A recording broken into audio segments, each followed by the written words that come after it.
The girl reminded Lloyd that the freshness of the ingredients is critical for the perfection of alchemy. This is what he always claimed as if a rule. Lloyd assured that he had preserved freshness, but she cut off. Do not justify. All he brought did not meet even basic standards. He did not find the answers.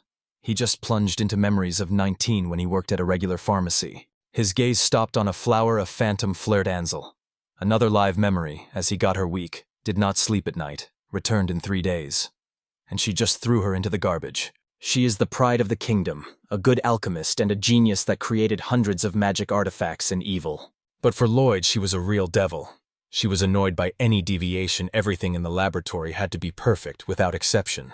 Another failure, another day is in vain. In her opinion, the problem is again in the materials. Lloyd could not stand and tried to argue. After all, alchemy is two. One creates formulas, the other gets the ingredients, and everyone is responsible for their half. Ruby had a perfect reputation, 100% success in creating recipes and synthesis, a true genius. And Lloyd had only 40% of successful meetings. His statistics were only pity. This is twice lower than the average of assistants. Its result is a shame for any laboratory. She said directly, their orders will not be fulfilled again on time. And he is to blame, of course, he. The reputation of the Terrys was injured again. She asked if he understood something. His duty is to bring the ingredients on time and good quality. Lloyd lowered his head and muttered an apology. Ruby had her teeth. She screamed, once you have the strength to apologize, then do something at last. She called him in vain, slow and awkward. Lloyd apologized again, but she broke even more. It is enough to apologize every second. He mentally murmured that it is a shame to break things during hysterics. But even if he said it, she would have waved. They say, who are you to teach me? The world is already cruel. And yet, these emotional abuse by Ruby. He could no longer tolerate it. Its boundary was reached. Lloyd closed his eyes with all his strength, and suddenly, he said, time to end it, let everything end. Turning, he explained nervously, he no longer wants to be her assistant. He is tired. Let him cope now. Ruby has frozen, struck by his words. Her gaze became empty. But in a moment, she sat quietly on a chair and said that he returned to the evening. There will be curry for dinner. Lloyd froze with wide eyes. He insisted again. This is a real end. There will be no more return. But she just waved her hand, saying not necessarily to arrange a drama. You want to go? Just go. She was tired of his personality. She no longer wanted to spend energy on him. Lloyd screamed and summoned his subject box. Everything enough! It's time to run! He was indifferent to where anywhere. Just away from this place. From pain, humiliation, and constant neglect. But suddenly he noticed something new in boxing. He asked that she put there. Ruby said indifferently, a note to buy Earl Grey. And she wished the luck with his home. He boiled from anger. Even now, again the assignment?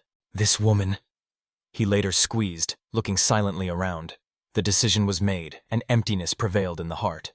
The relief after pouring emotions was instant, and the question came, where is it now? The world opened in front of him, but no direction was felt correct, and here the lightning flashed. Why does he buy Earl Grey again? Did slavery be lit in his soul? The gaze rose. In the sky, the sword of the dragon. Powerful wings, free, unbound with a draw, true freedom. The tears turned to his eyes when he watched the dragon's flight. He wanted to be the same, free, strong, independent. But next to the girl's voice broke the moment. Mom, look, he cries. The mother has only advised to meet this. Lloyd stood up and, without looking back, went forward. In his heart, a decision was born. To start with a blank sheet. To create a new life. He later sat in a carriage, satisfied with the very fact of moving forward. Everything is painful behind. In your hands. A book, in thought. A bright future. He imagined a city where no one knows where he could start from scratch. The gaze slid a couple side by side. A guy and a girl who gently pressed each other. The girl was red with closeness, and the guy calmly joked about the cramps. The scene was filled with soft romantic light. Lloyd watched with silent interest. She confessed that her heart was beating insanely when he is nearby. She called it by the name, Mars. The atmosphere became warm and living. Lloyd looked away, shyly pleading mentally so that they would not forget his presence. He is not against their feelings, but it was painfully reminiscent. Everything was different from Ruby. They were not a couple, but like a lady and a servant. The mention of another Ruby came in memory, the one she once was. Once she noticed his tears and said not to cry, and in response he shook. I'm just hungry. She quarreled, but not malicious. Sincerely. From apology, his tears intensified, making her scream. But nevertheless, she gave him a piece of bread, and then she said, "We'll become the best alchemist of the country." Her dream, orphans from the shelter, was to live like a nobleman and eat bread when she pleases. She asked Lloyd to become her assistant. He, holding bread in his palms, quietly agreed. Since then, they have fully immersed themselves in the case. Everyone is in their role. They were obsessed with dreams without noticing anything around. Their work brought the glory of Atars. Ruby received a noble title and recognition as a brilliant alchemist. But with the title, she lost humanity. Every day she became more and more. The carriage stopped sharply. Lloyd blinked, surprised. What happened? The girl raised his voice. Kucher exclaims. Lloyd asked if it was through the monster. The guy apologized to explaining that she often voiced everything she thinks. Lloyd just smiled and went to check. And at that moment a cry came. The girl trembled and called Mars. They were a giant worm, like monster. She lasted. She didn't know what to do.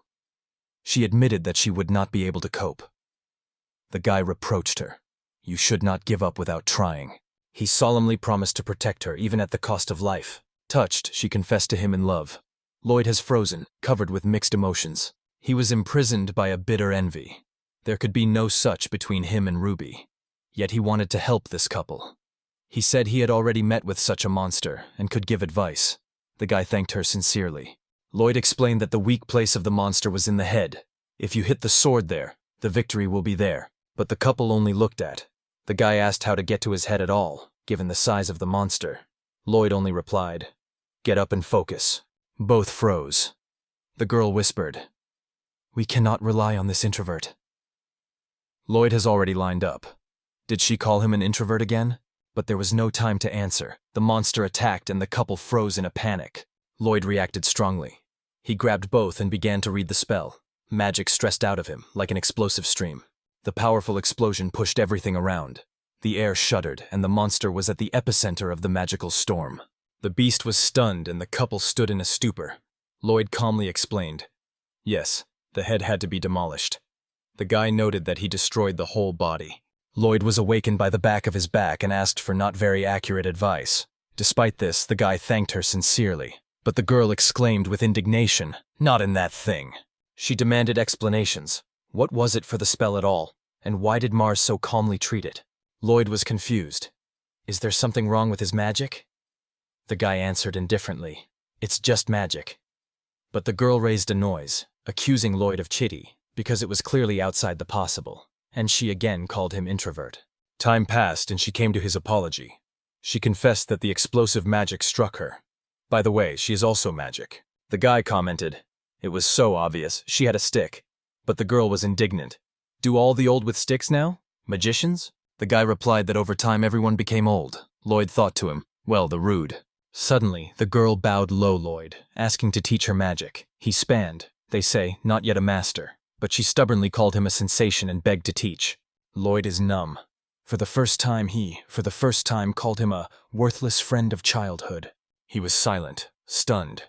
The girl sincerely said that she wanted to create magic one day like him. Lloyd set out the condition. He will teach her if she answers several questions. She was happy.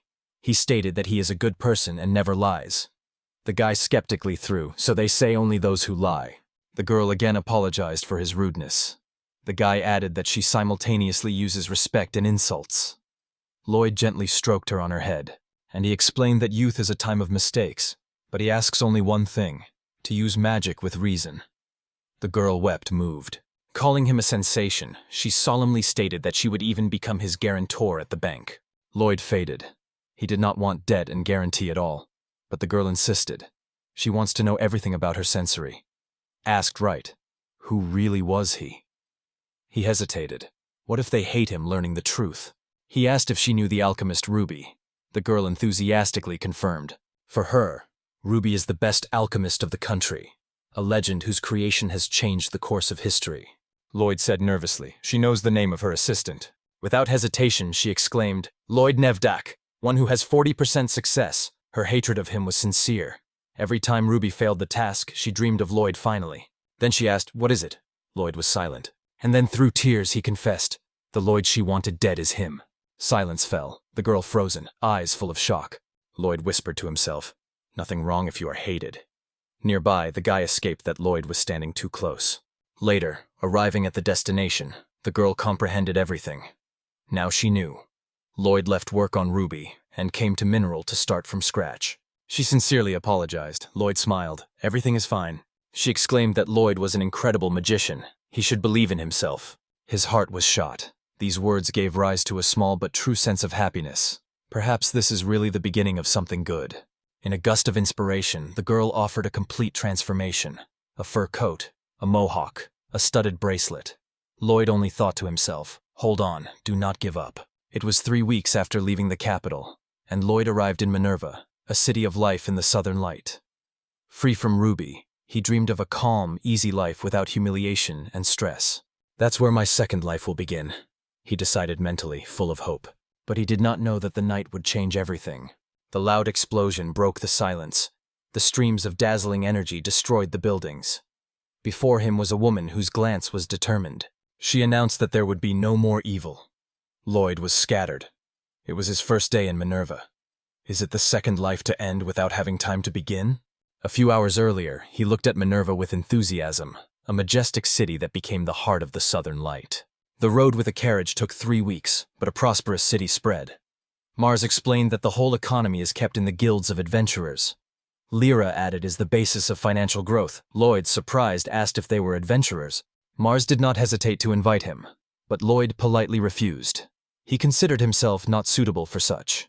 Lira strongly denied. On the contrary, he was perfect for this life. She explained that adventurers travel, fight monsters, look for rare materials, and explore dungeons.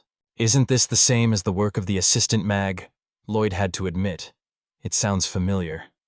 Lyra, without losing energy, offered to discuss his future at lunch. Lloyd was lost.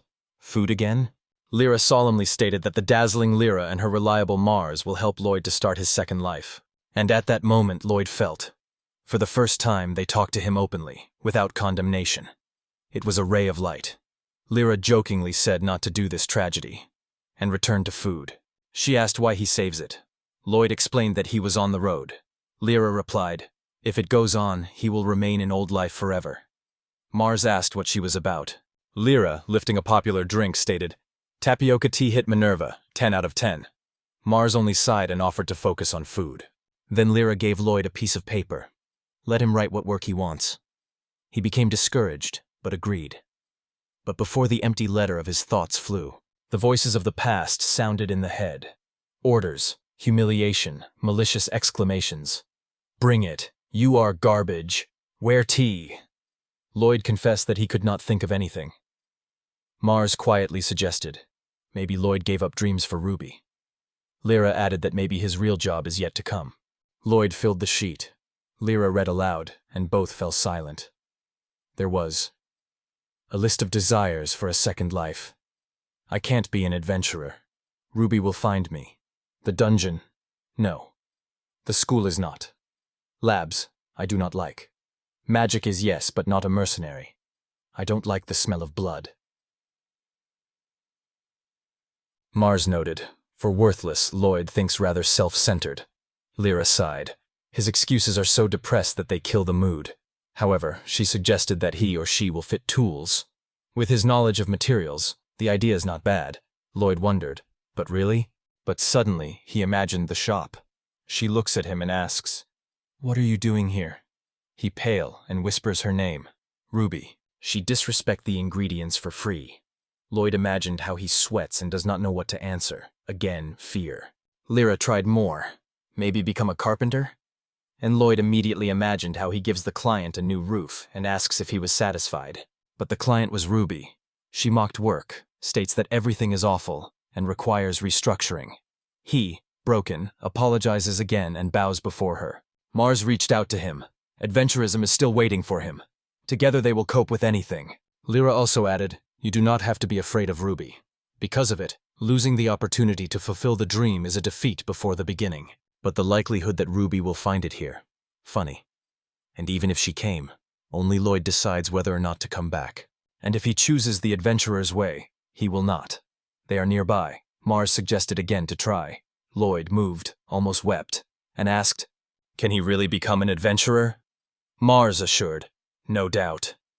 Lloyd closed his eyes, releasing the past, and exclaimed with renewed force, "Fear of Ruby no longer controls me." From now on, he is a new Lloyd, and he is ready to start trying. The adventurous way is his new choice. Later, walking through the streets, Lloyd gladly noted how nice to go without fear of anyone. Lyra joked that his words sound a little depressed, but Mars acknowledged is a huge step forward. Suddenly, Lyra stopped, surprised to show a strange old woman on a bronze statue. Lloyd explained, "It is a holiday from the Emerald Church, a woman who heard the voice of the gods." Lloyd warned that in the neighboring kingdom, for calling this holiday Old Lady, could also be executed. The liar shuddered, confessing that it sounds creepy. Mars noted, Lloyd is well known in religion. On farewell, Lloyd waved them and said that tomorrow they would meet in the guild. Lyra was surprised. "Isn't it in the check-in?" He replied that hungry and wanted to work a little, prepare for his debut as an adventurer. Lyra silently escorted him. She thought Lloyd may have become too energetic, but Mars smiled. Well, he came to life. Meanwhile, in another area of the city, Lloyd was approached by a company of rude men. The leader brazenly stated that they were lacking money, hinting at the robbery. Lloyd was nervous, murmuring that his new way had to begin. The bandit did not understand. What is he at all? But before the situation has intensified, a powerful magical explosion broke the air. Icy spears fell from the sky. Lloyd has frozen. A girl appeared between him and the bandits, confidently ordered to stop evil and surrender immediately. Lloyd looked at her and the power of her magic, but the attackers did not retreat. They wisely rushed to her, asking if she was really going to fight. She confidently answered. There was no other way out. Lloyd watched closely and suddenly realized, another such spell. The whole city is frozen. He immediately activated physical intensification and struck one of the attackers. Then he turned to the girl and said that the icy spear was a powerful but dangerous technique. In the city, it is better to limit yourself to initial magic. He gave her a staff. The girl cheerfully apologized, but Lloyd reassured, she has nothing to apologize. On the contrary, she saved him. She thanked quietly. He looked at her clothes, the clothes of the priest, but strength was incredible. Who is she? Who? The thoughts were cut off when she paid attention to the cut on his cheek. Lloyd waved. A scratch. But the girl gently took him by her face. "Don't move," she said. She started treating. She is a master of healing. Lloyd blushed. Such proximity was unusual for him. Even with Ruby, everything was different. The girl noticed a blush and asked about it. Then she introduced Iris. Lloyd, embarrassed, called his name. She asked. He just nodded. He thanked and asked if she lived here. She replied that she had just arrived. He was surprised, because he also arrived today. Iris smiled so sincerely and radiant that Lloyd froze. She asked about his profession. He answered, an adventurer. Iris exclaimed that the magician of this level should be very strong. Lloyd reduced the importance of his skills and wondered who she was. Iris said she was out of work. He was surprised and then thought, they are similar. He asked why she came to Mineral. She answered, she wanted to try a tea. Lloyd suggested to show a good shop. Iris was glad and asked her, but suddenly she stopped, looking at the clock. She said that it is too late. Her accompaniment is waiting at the check-in. Lloyd mentally noted, she behaves like a princess of classic tales. And with a smile he said, Princess Iris, do not leave me alone in the dark. But suddenly the voice of Ruby came in his head. You are a little garbage. Iris, playful and cute. She apologized for her selfishness and addressed him, Prince Lloyd. He was already scratching. He did not expect such a reverse. She asked for a service. Lloyd hastened to agree. Iris asked if he could help her find the way back. He was surprised. She got lost? Meanwhile, Lyra and Mars were watching. Lyra confessed. She followed Lloyd because of his care, but now it has become much more interesting. She stated with enthusiasm, a real love triangle unfolds. Mars tried to lower her to the ground, hinting that she fantasized. Lyra fascinated the scene. Iris confesses Lloyd in love with a letter. This is the apogee. Mars sighed in thought. She clearly read the strange novels. Mars suggested to hold them, but Lyra, absorbed by her romantic delusions, threatened. If he spoils everything, he will get an arrow straight in the head. She released the arrow and hit the building. She exclaimed enthusiastically that the gods are on her side. But Mars, in shock, noticed. She survived the adventurers to the guild. Lyra proudly quoted a romantic novel. True happiness is born when two with such wounds find love. She called herself a bright elf Khalidin, which just helps a little. Mars in silence wished Lauda luck. Meanwhile, Lloyd from Iris was friendly. He noted that he did not guess that she had lost. Iris, embarrassed, asked not to say it aloud, but suddenly Lloyd noticed the Guild of Adventurers. Perhaps they would be helped to find the way there. They entered, but came across enemy glances. Several men looked at them with rage, as if going to attack. One of them was a cry. Which of them defiled the portrait of the saint? Lloyd asked what he was talking about. Another poked his finger, accusing him of inhibiting the development of the best alchemist of the kingdom. It's Lloyd Nevdak! Lloyd was shocked. How do they know him? Did you see in the capital? He fades. Now Isis will think that he is pathetic. The men began to blame him of escape and attack on the guild. The situation has intensified. Lloyd gathered. It is necessary to act without harm. He used a spell that created magical chaos around the attackers. The men were howling in a panic. They could not cut magic, the forces were powerless. One shouted that something would move inside him, the other prayed for help. Lloyd realized horror. He created a truly spooky effect. The halls were screams and confusion. One of the men tried to explain something to the leaders, and Lloyd sniffed him, trying to prove that they were not guilty. But suddenly, Iris looked up and called the name Solid. Lloyd was surprised to ask if she knew this woman. Iris confirmed that Sold was once her personal security guard. Lloyd almost whispered, "The guard?" But as soon as her gaze stopped at Iris, she sighed in amazement. "Roland's holy, Iris Elzer Bel Chortsum." She dropped on one knee, all adventurers behind her, too. The apology was deep and sincere. They confessed that they did not know. Before them, the holy Iris from the kingdom of Saint Roland. They are ashamed of their rudeness. Their apologies were official and full of respect. Iris was gently asked to lift her heads. She explained that she usually wears a mask, so it is not surprising that she was not recognized. Lloyd stood aside, watching. It seemed to him that such humility was either an extraordinary respect or a guilder's order. Everyone bowed their heads. But one man muttered, saying that in that holiness of such extraordinary. He immediately caught him. "Are you a village? She is the person of the highest weight."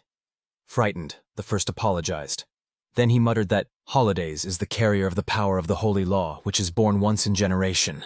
This force revives the earth, makes it fertile, and where there is no force, demons prevail.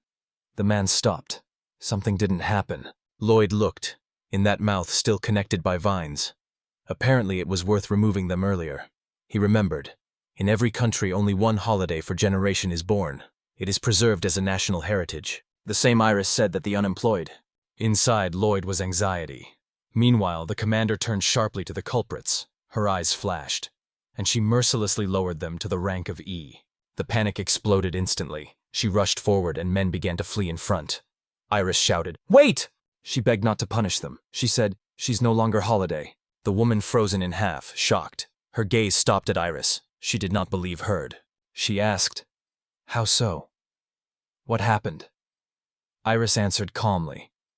Her place was already taken. Everything is resolved. The Lloyd standing nearby was stunned. She's no longer Holiday? He could not understand the meaning. However, he was afraid.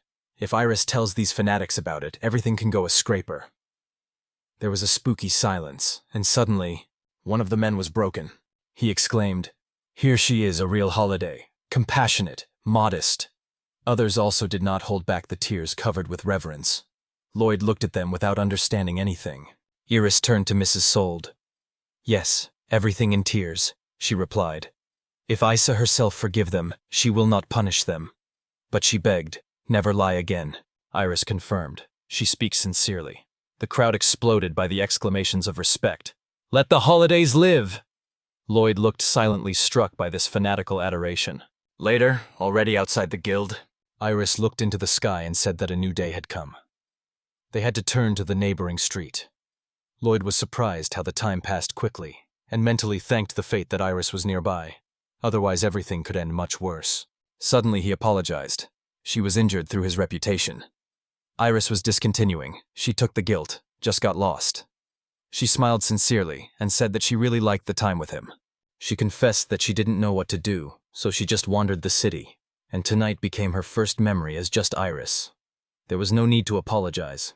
Lloyd stopped, absorbing her words. He, like no one, knew what to have no place. Iris has been holy all his life, closed, under the burden of duty.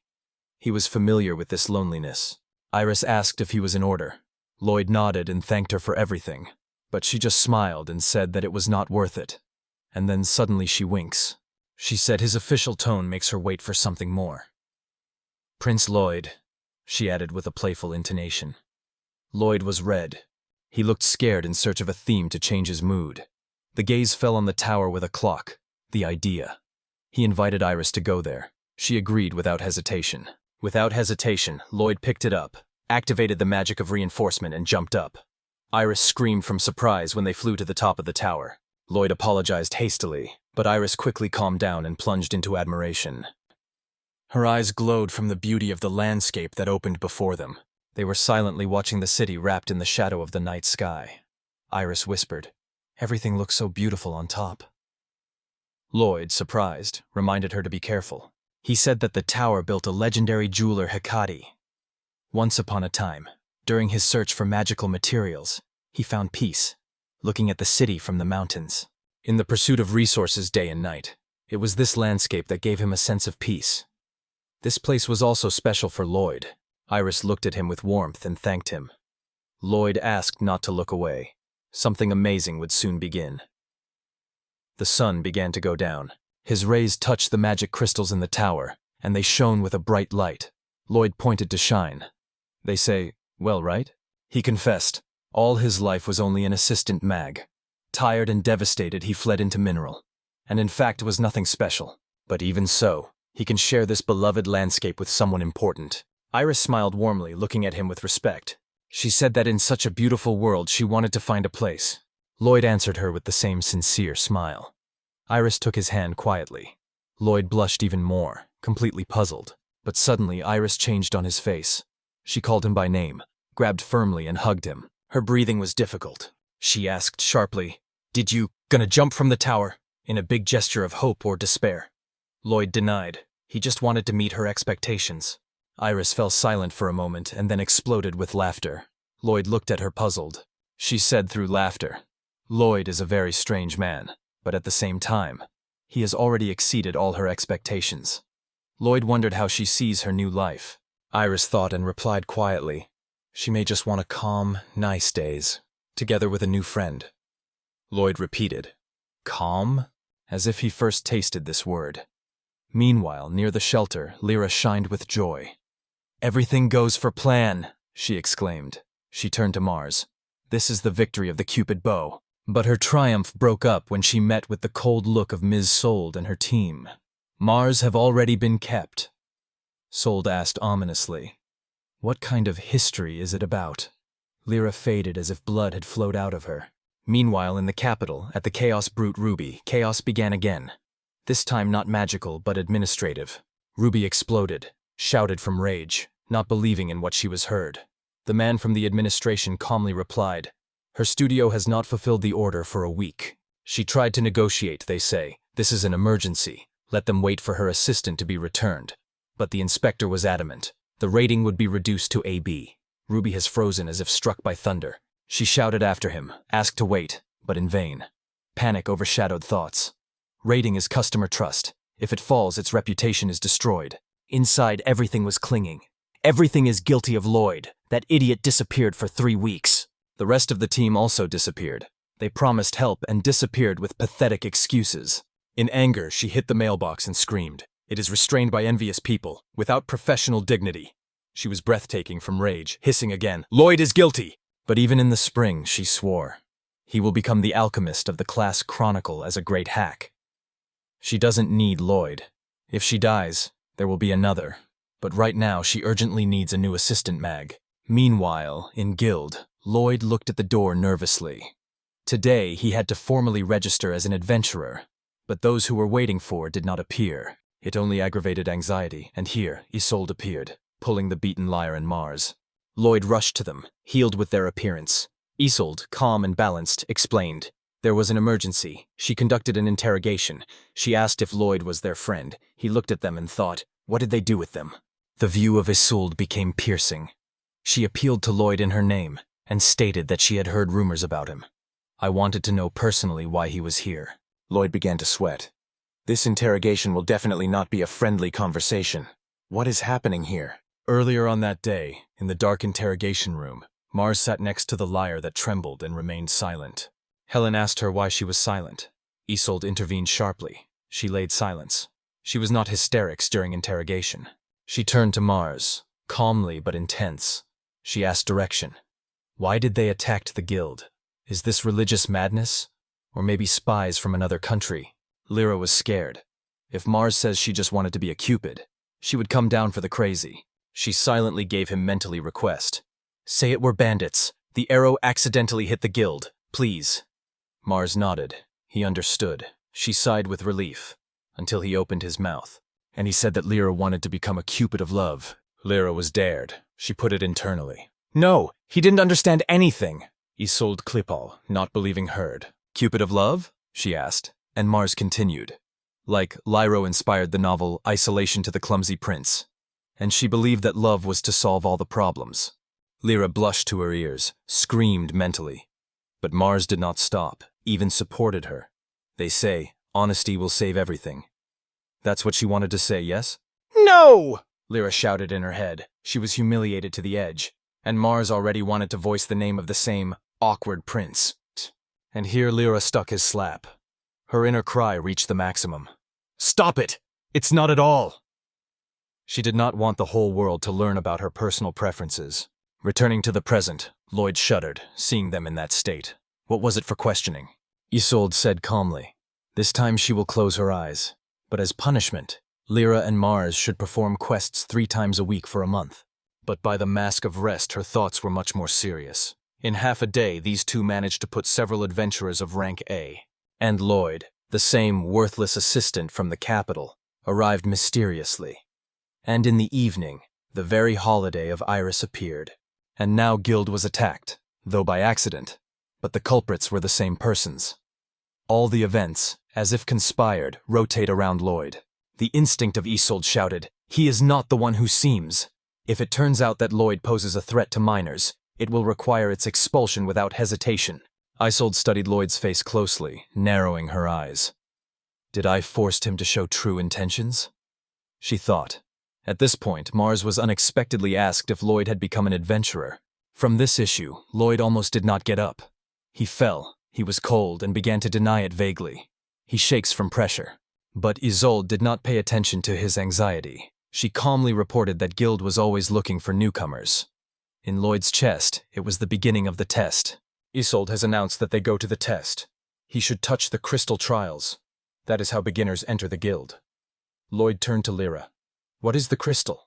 She answered. It is a magical relic that measures the power of touch. And yet, she added proudly, the crystal determines the vocation, diagnoses personality, compatibility, even provides for the future. Lloyd auditors. But somewhat struck him even more. Calling, the crystal may tell you who it should be, and it will not have to become an adventurer. Hope lit up in his eyes. He agreed. Lyra supported this gust. Isolde, seeing, thought, maybe the crystal will finally show who he really is. Soon they arrived at the Temple of the Wind, the old dungeon in an hour, of course, from Manurva. Isolde explained that the crystal is stored on the upper floor. To get to it, you will have to clear the path from the monsters. Lloyd, interested, asked if Isolde touched the crystal, and what he showed her. She waved sharply. It's not his business. But suddenly he froze, and rushed down. He felt something below, black spiders and beetles. Lyra was alarmed that other adventurers may have been attacking. At this point, one of the spiders got a blow. A powerful voice came. Everyone flee immediately! After all, the adventurers of Class B appeared on stage. Lyra was going to act heroically, but one of the spiders jumped right in front of her. She screamed and ran in a panic. Meanwhile, Isolde turned to Lloyd. Does he know the main purpose of the Guild? She activated the magic of the wind through the sword and destroyed enemies.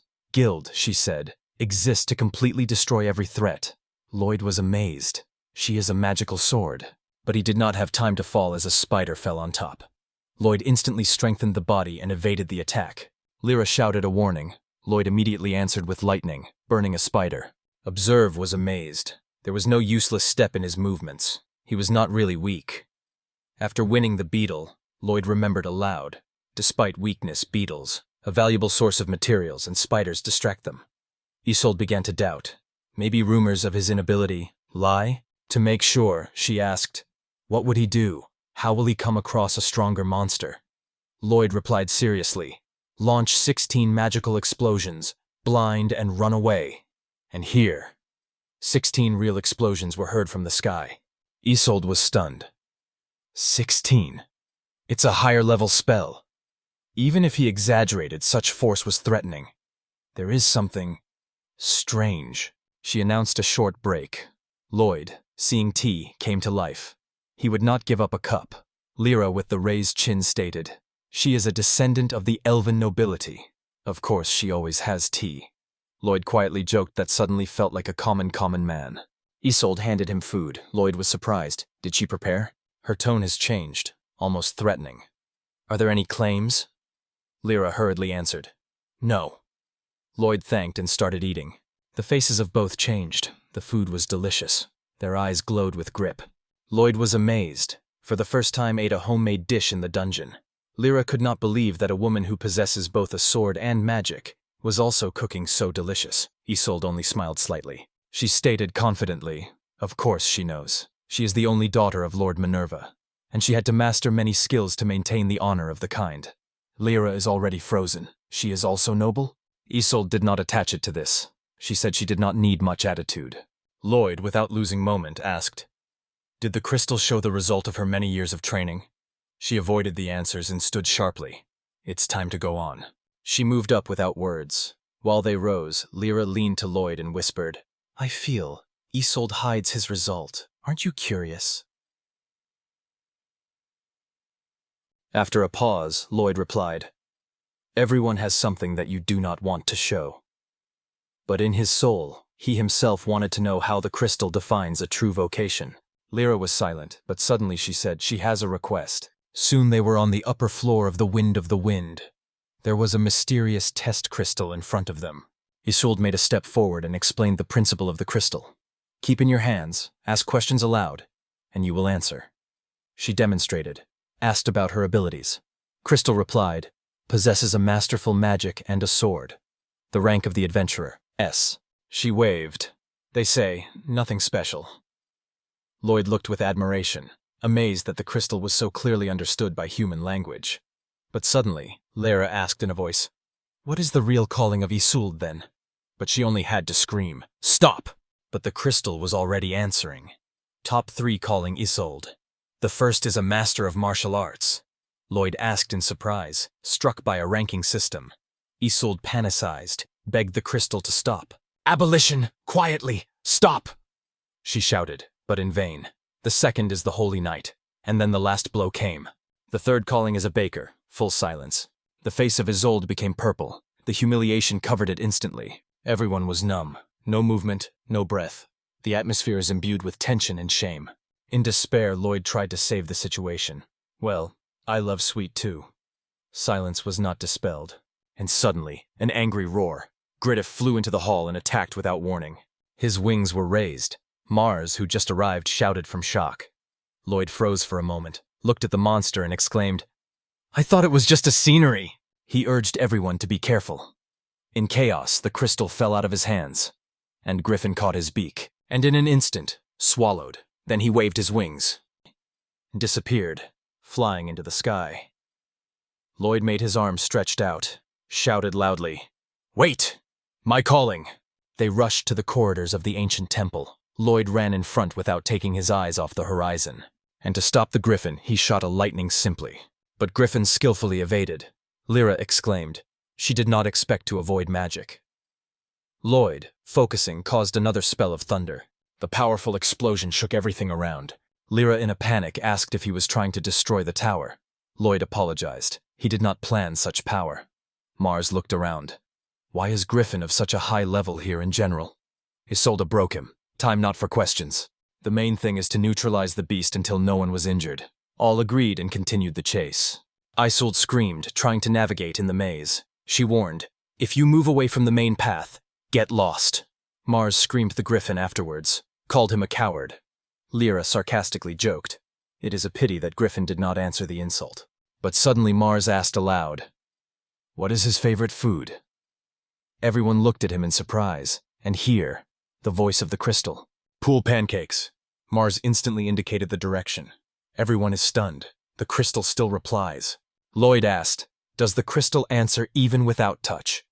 Isolde confirmed, "Yes, if the contact was." Lloyd immediately, "And what is the ability of Isolde?" But the crystal was silent. Isolde explained, "The same question is not repeated." Lloyd did not understand. Such compliments should be kept. Concerned, Isolde took her eyes. "Just focus on salvation," she said, though she didn't know what yet. Lloyd looked at her, fascinated by her confusion, so sincere and unexpected. He again addressed the crystal. "What magic is Isolde the best?" "Wind magic." Mars threw a new question. "And a favorite animal?" "Rabbit." Isolde clapped her teeth, closing her eyes. Lyra asked about her favorite book. The answer is a love novel. Lyra was enthusiastically staring. Isolde grunted, "Don't look like this." But the liar did not stop. "And your favorite genre?" "Love story that overcomes all limits." Isolde exploded. "Why are you asking it at all?" Lyra again. "And your favorite couple?" Isolde has lost patience. Meanwhile, Lloyd understood. The pace is too slow. He activated the spell of acceleration. The movement of the whole group accelerated sharply. Isolde was amazed. This was only the basic acceleration of the body. Lyra did not cope with a sharp jerk and cried that she could not return and was about to fall. Mars managed to push her sideways, saving from falling. He shouted to be careful. Falling, he exclaimed that even the cost of life would always try to protect it. Lyra screamed his name. And Isolde sighed. One of the main fighters just dropped out of the pursuit.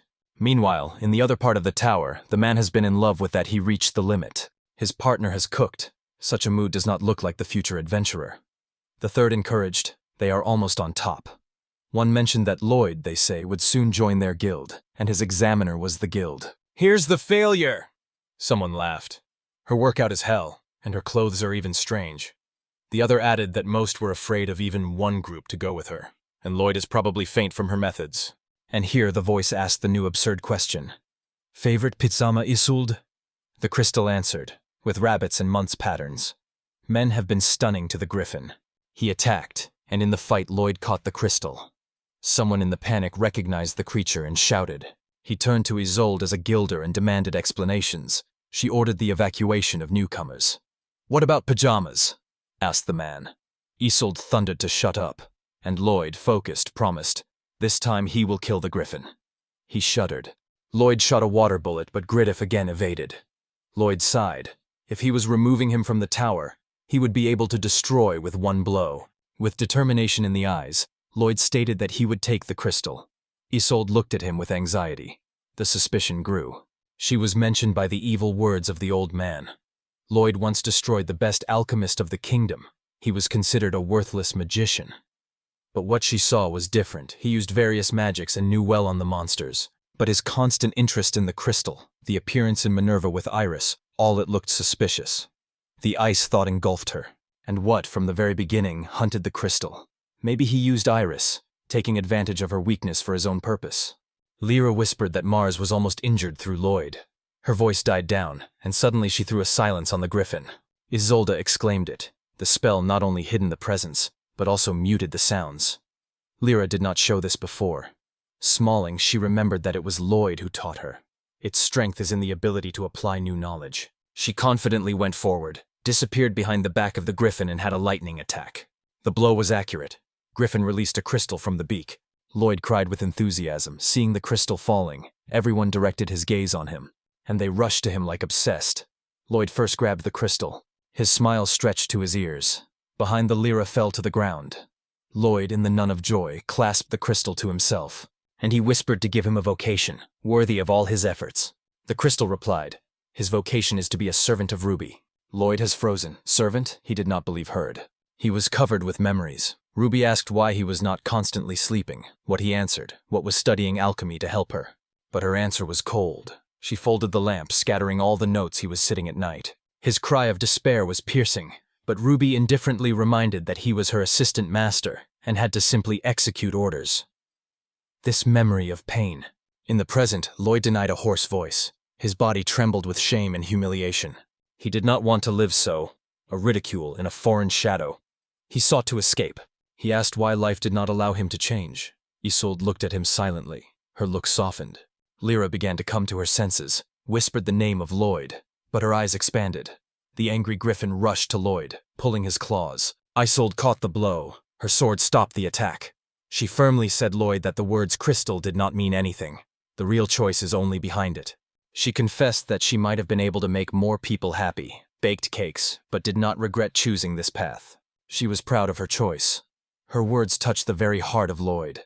Inspired, he nodded strongly. Isolde again rushed into the battle. Her blade cut air.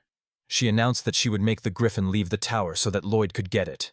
He confirmed his readiness for the final blow. In a collision with Isolde, the beast flew out of the tower. His wings opened in the air. She exclaimed to act Lloyd. He called a thunderstorm, and the magical blow fell on the griffin, affecting his tolerance. After the battle, the crystal was returned to place. When he settled, Isolde acknowledged that everything had returned to normal. She confessed that she suspected Lloyd in conspiracy, and apologized.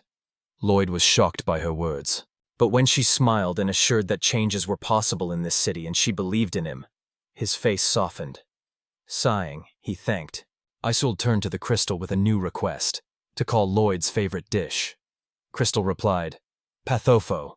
In honor of the fact that Lloyd was tested by the adventurer, Isolde decided to arrange a festive meal. Lloyd was happy and exclaimed with happiness. Outside the Tower of Lyra gladly congratulated Lloyd. She greeted him on the test. Lloyd thanked her sincerely. Isolde officially announced the test and reported that Lloyd could now take guild tasks once a week. Lyra, joyfully pinged up, asked if it was true. And then Lloyd asked if he wanted to go a quest together tomorrow. Lloyd turned to Mars to make sure that everything was fine. Mars confidently said he would recover quickly. Isolde had cough. This attracted their attention. She recalled a little embarrassed that she was a guilder in general. But Sundays were her weekend. The days when she usually goes to adventure. She muttered that she was probably aging because she forgot that tomorrow's Sunday.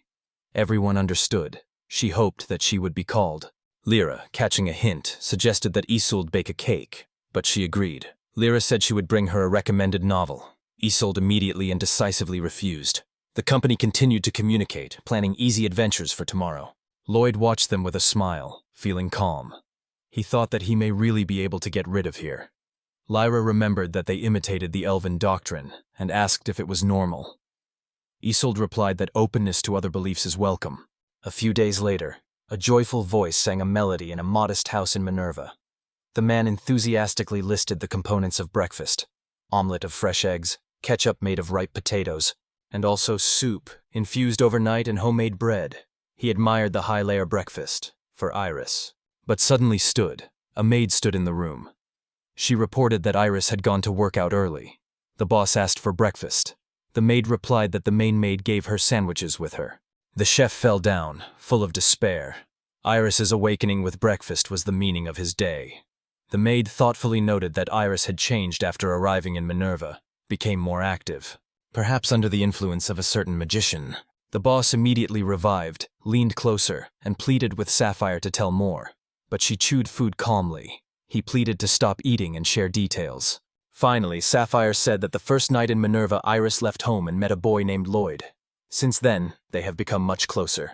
Iris seemed to be waiting for a new meeting with him. The face of the boss darkened. Nerer was indignant that it was hidden from him. He called all this a fraudulent trick and cast accusations towards Sapphire. But she said calmly that he never asked. He asked what Lloyd looks like. She answered, black hair, tall, ordinary face. Nerone announced that he would accompany the Sapphire during the next security mission, and then theatrically painted his face on the omelet ketchup, cut him, and smiled ominously.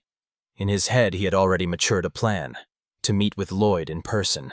A week before the events in the Adventure Guild, a woman calculates a report. 40 goblins and 20 red boars. 3 gold coins are assigned to perform the quest. The result is amazed, as a task which usually lasts 3 days was performed so quickly. Lyra, full of pride, states that they are elite adventurers, but Mars points out that he was just standing away all the time. Lyra quickly makes him shut up. Suddenly, Island approaches them. Lloyd rotates and solidifies. Isis carries a giant 4-layer cake. She explains that her subordinates learned about her hobby, so she baked a cake on everyone. She turns to Lloyd, reminding that he should at least once complete the task on his own. Suddenly jumped, Lloyd asks what it is about. Island points out that he still cares for Lear with Mars. She wanted to just bake the cake and did it, and he does not have more important things? Lloyd with a smile replies what has. It adds that living slowly is the best in the world. Island is silent for a moment, imagining how he brings breakfast, reverses and removes all. Lyra screams to have a red boar curry for dinner. Island sighs hard. These two depend too much on Lloyd. She mentally decides that it is time to take care of himself. The next day, Lloyd in the depths of the forest reflects on the schedule. Several quests have already been made. In particular, the destruction of 100 goblins in 5 days is completed only this morning. He plans a quick lunch and 3 more tasks by the evening. Ruby's voice sounds in the head. Healing magic deprives the need for sleep. If you do not rest, it will have time to do as many things. Suddenly he grabs his head. What he does is not a slow life at all. The imaginary Ruby capses. What in general means a peaceful life for him. Lloyd is nothing to answer. Her voice imaginally pushes his food into his mouth and orders to come to work. Feeling sweat on the forehead, he remembers island dishes. He denies sharply. He does not want to live that way. Now he will prepare himself. It is the flood. But in the imagination of Ruby mocks, the flood. For Lloyd, it was the best dish in a kindergarten. But Ruby always stole his sausage. She liked curry more. For her, the flood. Soup of remains, food of the poor. But for him, a dream. To prepare from the best ingredients. She mocks his efforts and work. And, exploding in the imagination, shouts what curry wants and demands to remain silent. The real explosion is heard. Thoughts are interrupted. Lloyd runs to the epicenter. He sees Iris, which lies on the surface of the lake. Stunned, Lloyd rushes to her. Iris comes to mind, aware of his name and ashamed of his appearance. She explains that she was training near Manurva, but the power of the spell was too large. The current carried it here. Lloyd shocked. It's 2 hours with a horse, maid carriage. Iris begins to explain something, but he interrupts, asking whom she talks about. She says she meant maids who probably are already worried. Lloyd says it will take her back as soon as he dried. In the meantime, he suggests a snack with his favorite dish. Iris is a little surprised, but when Lloyd opens the lid, he solidifies. Iris comments that it's curry, her favorite dish. Lloyd trembles, tears in the eyes. Even his favorite dish could not cook properly. He causes himself, calling in vain. Iris is treating him.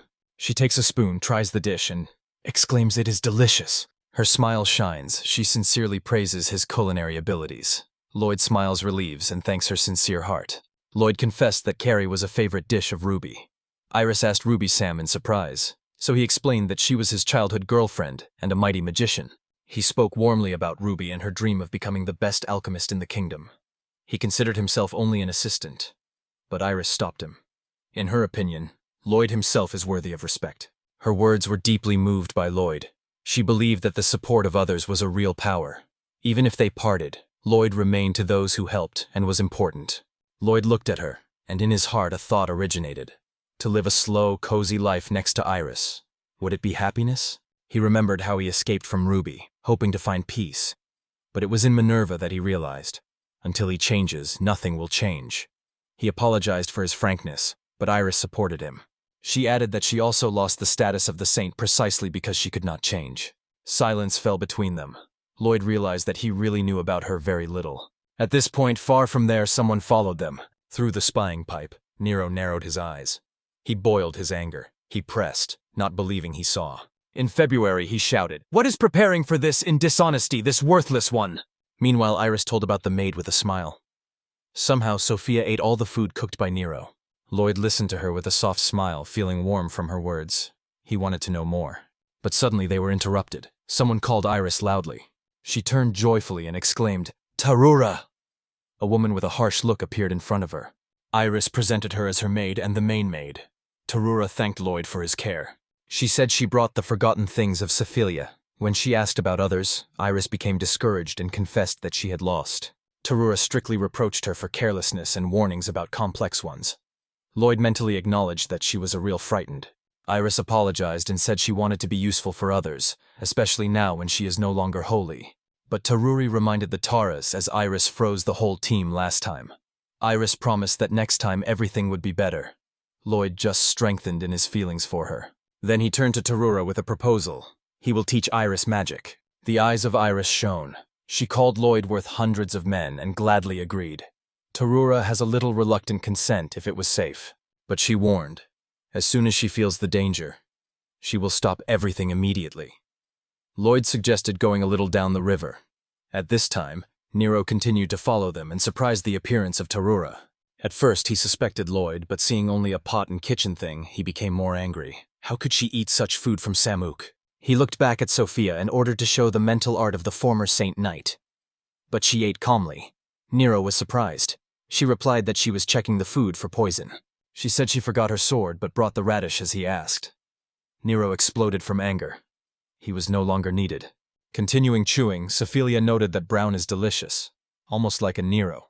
He decided to check himself. Having tasted a spoon, he froze. The taste was perfect. The ingredients are balanced. Rice is perfectly cooked. It was brown, worthy of the emperor. But it felt fear. Something in it was wrong. He was terribly alarmed by the feeling that this dish would bring Iris misfortune. He made the decision. Lloyd should be eliminated immediately. At the river, Isa asked Lloyd to teach her a spell of a water dragon. He remembered this spell. It caused a dragon created from the water. He gave the first instruction, to create a small swirl and gradually increase it. Iris, full of enthusiasm, joyfully called it a sensation, but the water suddenly began to stretch, leaving control. Iris screamed from panic. Lloyd reacted instantly, using the spell of a water ball. The projectile punched an unstable mass of water. Tarura cast a dark look at him and asked if it was not too dangerous.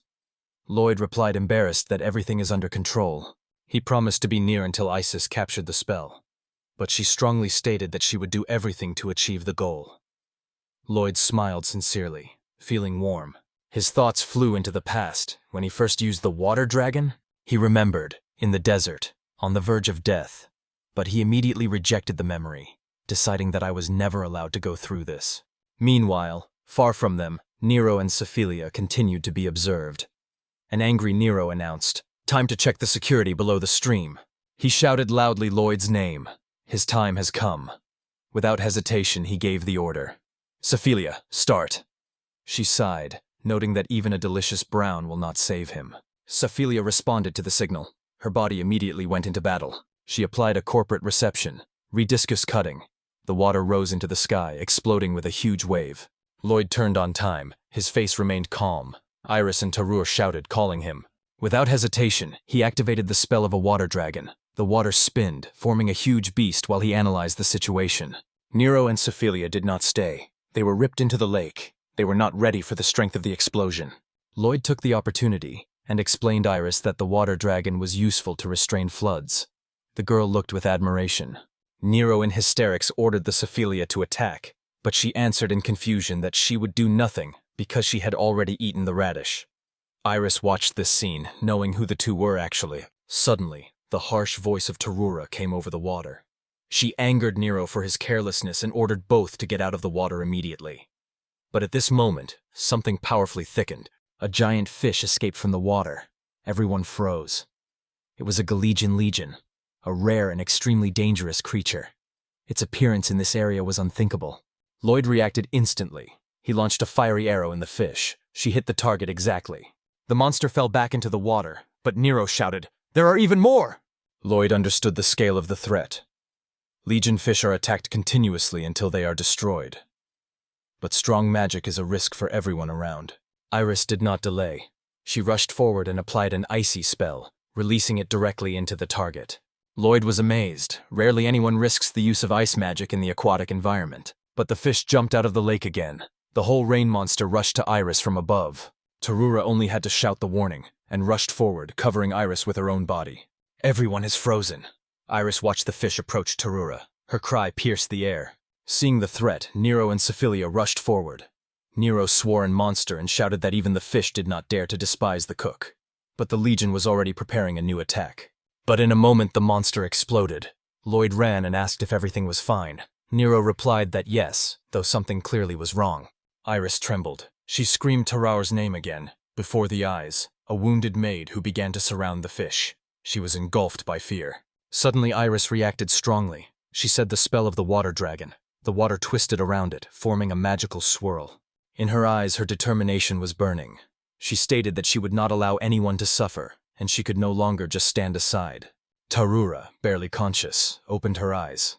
Everyone watched as Iris cautiously controls the element. She lifted the Tarura in her arms and carefully put her on the ground. Powerful energy made Iris a little shaking. Lloyd, stunned, exclaimed that she had coped. Her spell succeeded. All three rushed to Tarura. Anxiety was red in their eyes. Iris dropped his knees, gently hugging his girlfriend and asking if everything is fine. Tarura opened her eyes and whispered that her magic was beautiful. Iris smiled through tears. Lloyd wondered. He once created this spell to save himself. Now Iris has used it to protect others. Her sincerity impressed. He smiled quietly, thinking mentally, she is really extraordinary. At that moment he called him to Nero. Lloyd turned and heard an unexpected thanks for salvation and apology for the attack. He nodded in response. Nero stretched out a package.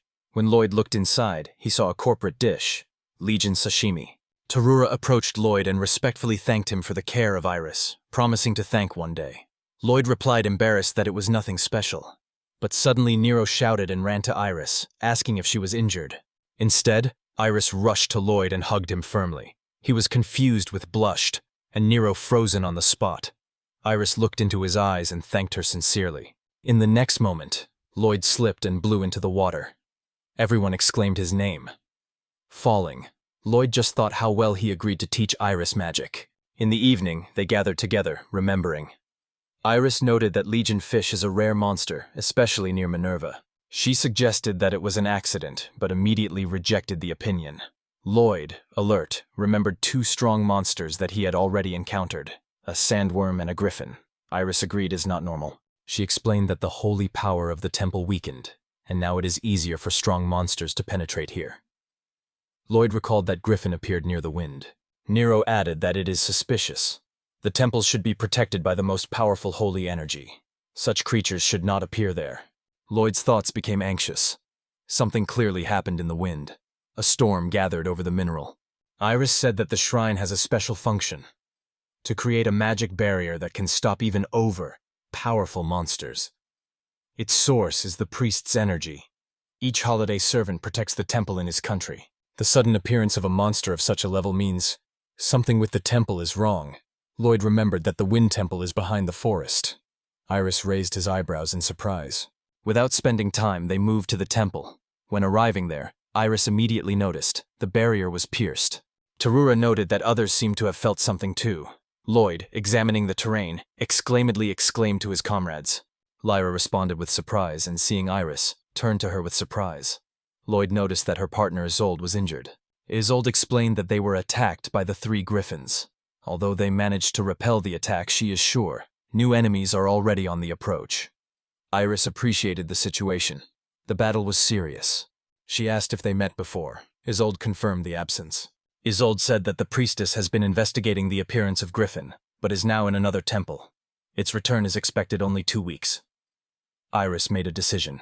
It should go down to the temple itself and carry out a ritual of purification. Lloyd, surprised, asked what it means. Tarura explained. Cleaning is the process of recovery of the barrier. She looked at Lloyd and asked to accompany Iris to the deepest room. She recognized that she would only interfere. With confidence in the voice, Lloyd agrees to accompany Iris. Tarura assures that she has nothing to worry about. Nero is watching nearby. Eyebrows have been observed. Cephilia is suddenly wondered if there are edible monsters. Lloyd mentions multi-legged beetles with surprisingly juicy meat. Listening to this, the girl begins to grow saliva. Her eyes shine with expectations. Soon, Lloyd noticed with surprise that the stairs are leading. Iris explains that they will go to the deepest part of the temple where purification occurs. Iris warns, deeply leads to the ritual hall, and the monsters probably have already penetrated. Nero advises to be careful. The voltage increases. Lloyd adds that the attack can come from either side. In the silence, Nero suddenly turns to Iris. Something does not give him rest, as if the food he had prepared had a sinister aura. He confesses that he no longer trusts his own dishes. Cephilia jokes that his food was always creepy. Read up, Nero tries to preserve dignity. Iris assures that she believes in Lloyd and his ability to keep peace throughout the continent. Her words are filled with confidence and hope. But suddenly, danger. Lloyd notices a spider for Nero and instantly beats lightning. The monster falls, immobilized. The voltage flashes with new force. The spider is huge and falls straight into Nero. Lloyd and Iris pull it out. Cephelia, instead of panic, looks at the spider corpse and is wondering if it is the same beetle, but it looks not too appetizing. Not having time to recover, the team sees a giant beetle. Lloyd identifies him as a Jug King. Cephelia is already dreaming of dinner. It rushes out without hesitation, and lifting the sword, cuts the enemy with a sacred blow. Her strength even affects Lloyd. He learns from Iris that Cephelia was once a sacred knight, as was Exiled. After the battle, she with appetite requires the leg of the beetle. Lloyd warns, and too big, but Cephelia is just blinking without having time to answer, and just falls on the ground. Everyone rushes to her. She recognizes she can no longer fight. Lloyd suspects she's just hungry. Nero watching silently. Lloyd proposes to grind meat, but Nero comes, takes a portion and prepares it skillfully. It removes mucus, adds spices, eliminates smell. Cephelia tastes and comes to life instantly. The face blooms, the eyes shine. She is ready again for battle. Charged, she rushes forward. The sword is alert. Lloyd is amazed.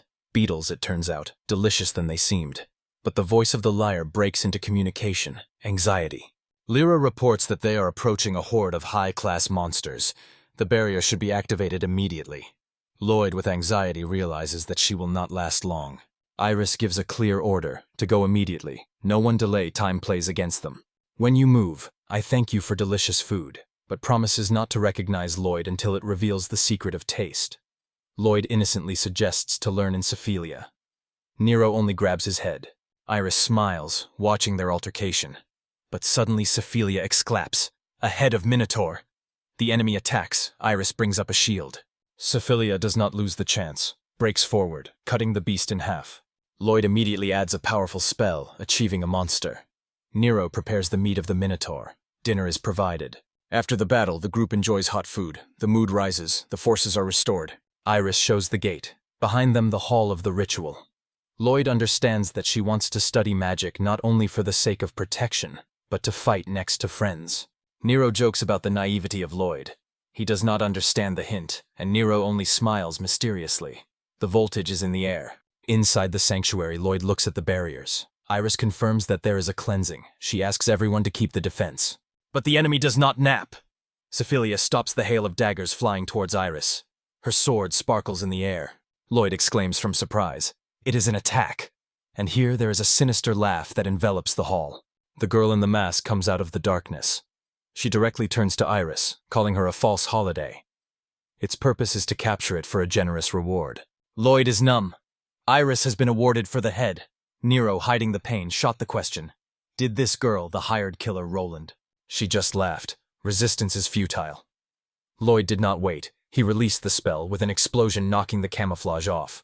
Everyone froze. Lloyd, holding his breath, asked, "Really victory?" In the air, new daggers flashed in the air. Nero covered Isis with breasts, getting a blow to his shoulder. The girl appeared again. That fell, was only a weak clone. "It's a cheap dummy," she smiled. Lloyd looked confused, realizing a new danger.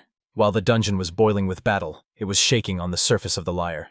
Mars, blocking the monster land-eater, shouted to her, otherwise the mineral would fall. Lyra, however, was replied by a storm of emotions. Peace? When does the temple break? If the beast breaks inside, the city will die. The panic spread. One warrior recognized the monster and declined, but the ice soul cut off. The civilians could not be thrown. You have to stay a little more. Isa closes the barrier below. Only time. Terura from afar, followed by anxiety for the destruction of the temple, thoughts near Iris. In the dungeon, the murderer finally dropped the mask. She is a Black Crow, an elite assassin of Roland, and Iris, they say, only a false holiday. The clone was politely introduced to the original. The killers are not to etiquette. Nero just click, surprised by their quarrel. Lloyd asked Iris about the barrier. She replied, "The crack is barely holding on." Suddenly she remembered the relic, the pity of the holy ruin. The clone, politeness, immediately showed staff. The original exploded with anger. The clone just wanted to sway. Iris Stonerain, how did they get the weapon that should be under the harshest security? Lloyd realized that while the staff is whole, the hole will not close. The Assassinka confessed. This is a trap designed for the absence of a local saint. Iris is a compressed fist. A lot of lies. Lloyd called her to her senses, feeling the wave of anger growing. A moment, and two figures appear behind the back of Iris. But Cephelia immediately blocked the blow, protecting it. The assassinka wondered how much Sophelia would stand. Nero clasped his teeth. There was little time. Lloyd laid the fourth shield, closing his companions in a safe sphere. From now on, he is only support. Sophelia acted instantly. Grabbing Nero by her leg, rushed forward. Holy cut plus Nero! A wave of wave. The clone was scattered. One of them exclaimed in a panic, "This is an unclean monster," and began a quarrel inside the pack. The original ordered to move to special equipment. Thick smoke flooded the hall. Lloyd warned, "A maiden curtain, carefully." In the dark, the illusion of past and future was activated. Sophelia has frozen. The memory of the first taste of sweets has overshadowed reality. Lloyd shouted, trying to wake her up. The clone explained the clone. It was stuck in its own memories. Iris also felt a dream tightens her. The assassinka triumphed. The final act was started. This spell reveals the deepest desires. The stars are stronger than fear. She proudly announced that in their paradise there is no exit. Her strength is absolute. Lloyd's shield shaking. Iris shouted in despair, "Protection is cracking!" Assassinka rejoiced Lloyd, too, will fall under the burden of her own dreams. In his illusion, Nero imagined that he became the main cook. Iris, with a smile, supported the dream of a world where everyone tastes delicious dishes. She sincerely said she would be happy to work with him. Nero's face glowed with joy when Iris praised his kitchen. He has blossomed with delight, and her joke about what could forget his duties because of delicious food was finally fascinated. Lloyd hesitated. To remove the protective spell and risk the safety of Iris or leave everything as it is. Meanwhile, Iris turned and began to make fun of Nero, calling his cook his disgusting. Blinded with imagination, Nero continued to feed Iris, demanding that she eat more and become more beautiful. The girl asked what was with him. Assassin was anxiety observed by his obsession, but suddenly the Nero got sick. The illusion scattered. Assassin shakes, struck by an unexpected breakthrough from her own trap. Stunned, Lloyd confirmed that the magic was destroyed. Assassin muttered with anger that she had not yet seen such a spoiled cook, but decided that if only Nero escaped the illusion, she will cope with him and without tricks. It was then that Lloyd exclaimed the idea. Nero should cook something right now. He, in shock, asked if he seriously suggested that he do it during the battle. Lloyd insisted. The real taste would awaken Sophelia, but Nero fell. He had no ingredients. Lloyd threw his chest with everything he needed. Nero sighed and reluctantly agreed. Once he should try. Assassin in stupor watched Lloyd and Nero prepared brown from Omuris. The clones were mocking, considering it as a farce, but they fell silent as soon as the eyes of the Sophelia opened. She grabbed the sword and instantly destroyed the illusions, cutting through the space. The clones were scattered in panic, not believing in what happened. Assassin screamed in horror, seeing the Sophelia's staff of sacred destruction. Lloyd exclaimed happily, "They succeeded." Growing her teeth, Assassin could not believe that her illusions lost famine. Sophelia, still chewing, confessed. She really succumbed to the trap. Nero jokingly said, "The appetite saved her." At that moment, Iris happily announced, the barrier finally closed. The Earth's monster gathered in the final blow. In the despair of Lyra, she rushed to Mars with arms, believing that it was their end. Suddenly, the barrier energy has increased sharply, and the monster's neck is brief. The affected Lyra and Mars froze. A huge creature was neutralized. In silence, they realized they are adhered to. Meanwhile, in the depths of the temple, Lloyd was preparing for the offensive. He realized that all his allies, except for one, had already fallen in battle. Assassin smiled, admiring the destroyed battlefield. But Lloyda alarmed something. The warmed enemy began to absorb something unknown. And at that moment, the assassin laughed triumphantly. She rushed forward with frantic speed. Her body began to transform, absorbing all the clones. In a new form, she activated her technique, supersonic sword art. Her movements became invisible, but Lloyd answered the spell of hyperficial reinforcement. Their strength collided, and at one point, he struck. The increased blow threw Assassin into the wall. She fainted, without having time to understand how he predicted her strength. Lloyd used strengthening, capable of destroying even the most dangerous monsters. Stopped from the panther, Assassin could barely speak. She did not believe that she lost with such an advantage. After the battle, Exiled came forward and took into custody the fallen assassin. She announced that she would take her to the capital in court. Thanking Iris, she said they saved the Temple of the Wind. Lloyd, looking at the captive, addressed her, a black crow. He demanded that Iris was assigned a reward. She grunted HM scornfully, and then coldly explained that the Prince of the Holy Kingdom, Roland, commanded it. He considered Iris a threat to his ambitions. Exiled was stunned. She turned to Iris with distrust, asking if she was really kicked out, and confirmed. Isolde began to understand the entire extent of conspiracy. It turned out that the prince actually sought war with their country. Everyone was stunned by the truth that opened. Lloyd was particularly impressed. War? Iris looked at him and asked to accompany her to the capital, to stop the invasion. There was a shadow of doubt on his face. Ruby was waiting for him. In a carriage on the road to the capital, he flipped old diaries with her words that Prince Roland dreams of starting a war. Iris explained that Prince Gis has long advocated the conquest of pagan lands to strengthen the army before the future war with the demons. Iris opposed the cruel plans of Prince Giza, saying that aggression would turn them into the same demons that had been attacked the first centuries ago. For this disagree, she was expelled, accusing her of a false holy status. She warned, everything is just beginning. Iris dreams of an alliance with other nations to curb Roland. Isolde promises to meet with the queen. Iris is concerned about Loida if everything is fine. He trembles that everything is well with him. Arriving in the capital of Melzaria, Iris is amazed at luxurious architecture and fashionably dressed locals. Isolde explains that the queen's love for elegance has inspired everyone to dress sophisticatedly. In the palace, the queen praises Isolde for the protection of the Temple of the Wind from the Black Crow. But modestly, he does not take praise. The queen thanks Iris for preventing catastrophe. Iris bows and asks for permission to speak. She teaches the essence. Roland plans the invasion. The queen specifies, war against Melzaria. Among the hall is a whisper. The nobles discuss the expulsion of Iris and who is now a real holiday. One of the nobility recognizes Lloyd like an inconspicuous assistant Manga with 40% of the collection of materials. Others are mocking, wondering what he does here. Lloyd asks why the queen does not recognize him. Iris interferes instantly. It was Lloyd who defeated a black crow. The hall fades with surprise. Some do not believe, calling this delusional. The images of Lloyd continue. Iris clenches his teeth and Isolde loudly breaks the nobles for ignorance. The queen strictly orders to silence. This behavior is not elegant. Everyone subsides immediately. She emphasizes that true elegance is an endurance in unexpected circumstances. Such qualities should be those who seek greatness. With a smile, she offers a test. Is Lloyd a victory over a black crow? In the queen's arena is delighted. Iris was embarrassing from her new suit. They represent the strongest knight of Melzaria, the dandelion knight of 100 flowers. The queen invites Lloyd to battle, allowing the allies. She wants to see his elegance. Iris is surprised by the suit, and the queen calmly replies, "It's elegant." Sophilia and Isolde immediately come into battle, blocking the attack of the knight.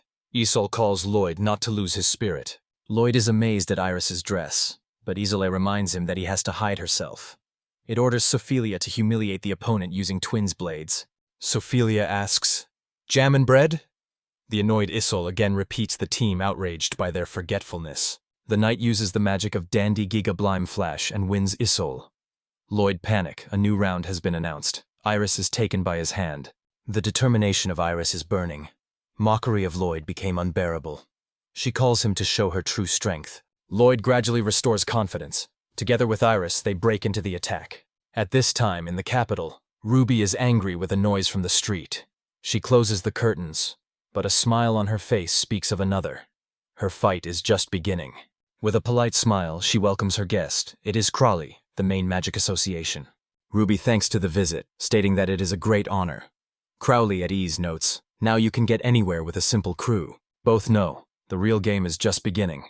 Under their smiles hides political tension that can change the course of history. Ruby watched him with tension. It was not just a guest.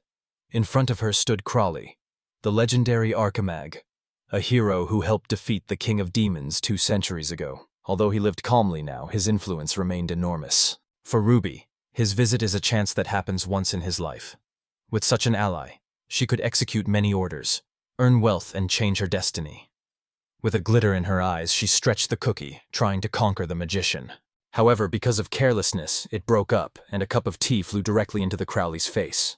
A protective barrier that stopped the attack in the air appeared instantly. Crowley asked strictly, "Why in cookies explosive ingredients?" His taste was awful. Ruby was numb.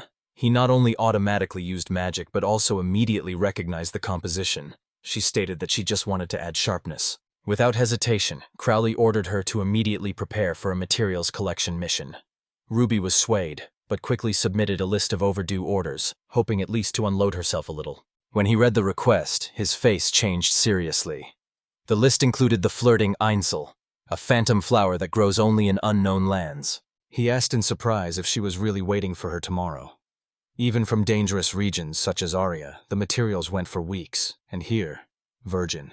Ruby assured that she did not offer to walk. She has a teleportation circle left by his predecessor. It will move it almost to the place. Crowley was surprised he never saw a real teleport.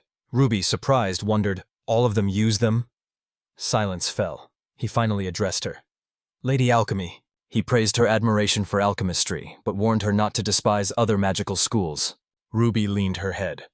Crowley warned, unknown lands are places where thousands die. She laughed uncertainly, not believing in the seriousness of words. She noted that Lloyd always brought everything she asked. Crowley answered reverence. If it is true, then Lloyd exceeded him. He did not hesitate to call him a chronic class. Ruby has frozen. The words about the chronic class embarrassed it. Did Lloyd really reach such a height? Crowley watched her reaction. He added that she also has great potential. One day she will be able to equal to Lloyd. And at that moment she remembered. A little Lloyd in a shelter. A crying, lonely. This memory was painfully faced with the image of the present magician. The smile on her face became twisted. She broke down on Crowley, making fun of that he was blind to her own mediocrity. Even Lloyd, they say, was able to fulfill such an order, and he was only looking for excuses.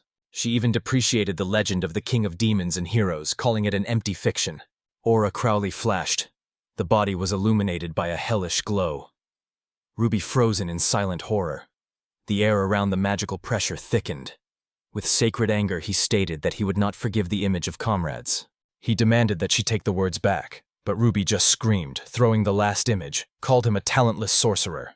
And at the same moment, the explosion stirred the room. Crowley's body fell on the floor, without signs of life. Ruby screamed of horror. Everything turned into chaos. The knights invaded the room, demanding explanations. Ruby, pale and panicked, could not pronounce the word. Meanwhile, in the holy kingdom of Roland, the priests learned. The Black Crow was defeated. One of them, covered by anxiety, regretted that he entrusted her with a staff of destruction. He believed that she was a skilled murderer, and it was simply a pathetic scum from the east. The sacred scepter fell down hard. Behind the priest's back, the king stood, watching all with cold indifference. The king spoke with cold confidence. Resistance is useless. True peace, they say, is only possible through the unification of the entire Western continent. Alchemia, relaxed by lying in the bath, was fascinated by the moment. Lloyd's gaze has changed. Now he seemed not only strong, but also noble attractive. She advised to wear such clothes more often for more respect. Lloyd agreed. Continuing her thoughts, Alchemia acknowledged that after she saw she could finally believe the words of Iris. She decided to convene a meeting immediately to create a strategy. At this time, Iris reported that the incident in the Temple of the Wind was a provocation on the part of the Holy Kingdom of Roland. She urged not to respond to hostilities. Alchemia has realized that Iris wants to avoid victims among civilians. She recognized this position as refined. Instead of war, they agreed with the allies to impose trade sanctions against Roland, although it would burden the common people. Iris thanked her sincerely. However, Alchemia stressed, until Prince Gis was stopped, there would be no real solution, and they have to understand it better than others. Lloyd looked at Iris. Subsequently, Iris thanked everyone for his support and loyalty. Exiled proposed to use his family country house as a temporary base. Lloyd thoughtfully thought about whether Isis had this burden of concern for the prince for a long time, silently. Sophia wondered in Iris whether it is possible to relax for a bit by evening. But she was excited about it. She didn't think about it. Sophia, with a smile, transferred Iris to Lloyd's supervision for the whole day, which caused him a slight shock. In the distance, two were arguing. One asked what was doing Tarura. What he sighed tired, called him to follow her. Isol, joining, said she would visit the Guild of Adventurers and advised others to have fun in the city. During the walk, Lloyd realized that he did not know the interesting places in the capital at all. He decided to look for something with Iris, conducting an easy conversation. Suddenly he asked, "Was the prince a terrible person?" But immediately regretted the question. Iris assured that everything was fine with him. The prince, she said, was not evil, only desperate. His goal was noble, but the methods are too radical. That's what they diverged. Lloyd thought about this difference, but suddenly the voice, intense and the accusative, sniffed. Why does Issa still not understand? The voice insisted, in order to withstand a demonic invasion, it is necessary to conquer all pagan peoples. But Iris denied that such domination will make them look like the demons. After all, even a unified world, glued by the will of one person, will do the millions of a senseless death. The prince more and more stating that if the holy barriers of Iris could guarantee victory, then radical actions would not be needed. But her strength is not enough. Hearing everything, Lloyd apologized for his inappropriate question. Iris laughed without offending. Lloyd was silent. He understood how much she had to stand. They later went to a new place. When they arrived, Lloyd looked carefully at an unfamiliar location. Iris explained it is a charming traveling fair that came to her hometown when she was a child. Among the attractions was the mountain track, on which she had long dreamed of riding. They took up seats together. When the attraction began to move, Lloyd remembered how one day he kept a dragon all day, trying to overcome it. Iris did not respond. Excited, he asked if the head had twisted. But she said, "It is not from a trip. Just her emotions have dulled after all the events. Constant tension kills even the joy of calm moments." Lloyd understood it well. Yet he was fond of the mechanics of this miracle. Suddenly he noticed the attraction was manually controlled. The attraction was moving manually, thanks to him. Lloyd recognized the figure. It was Dandelion. He asked what he was doing here. Dandelion gave surprise, they say. This is an accident. He called his work on the carousel, because he combines the physical activity and joy of children.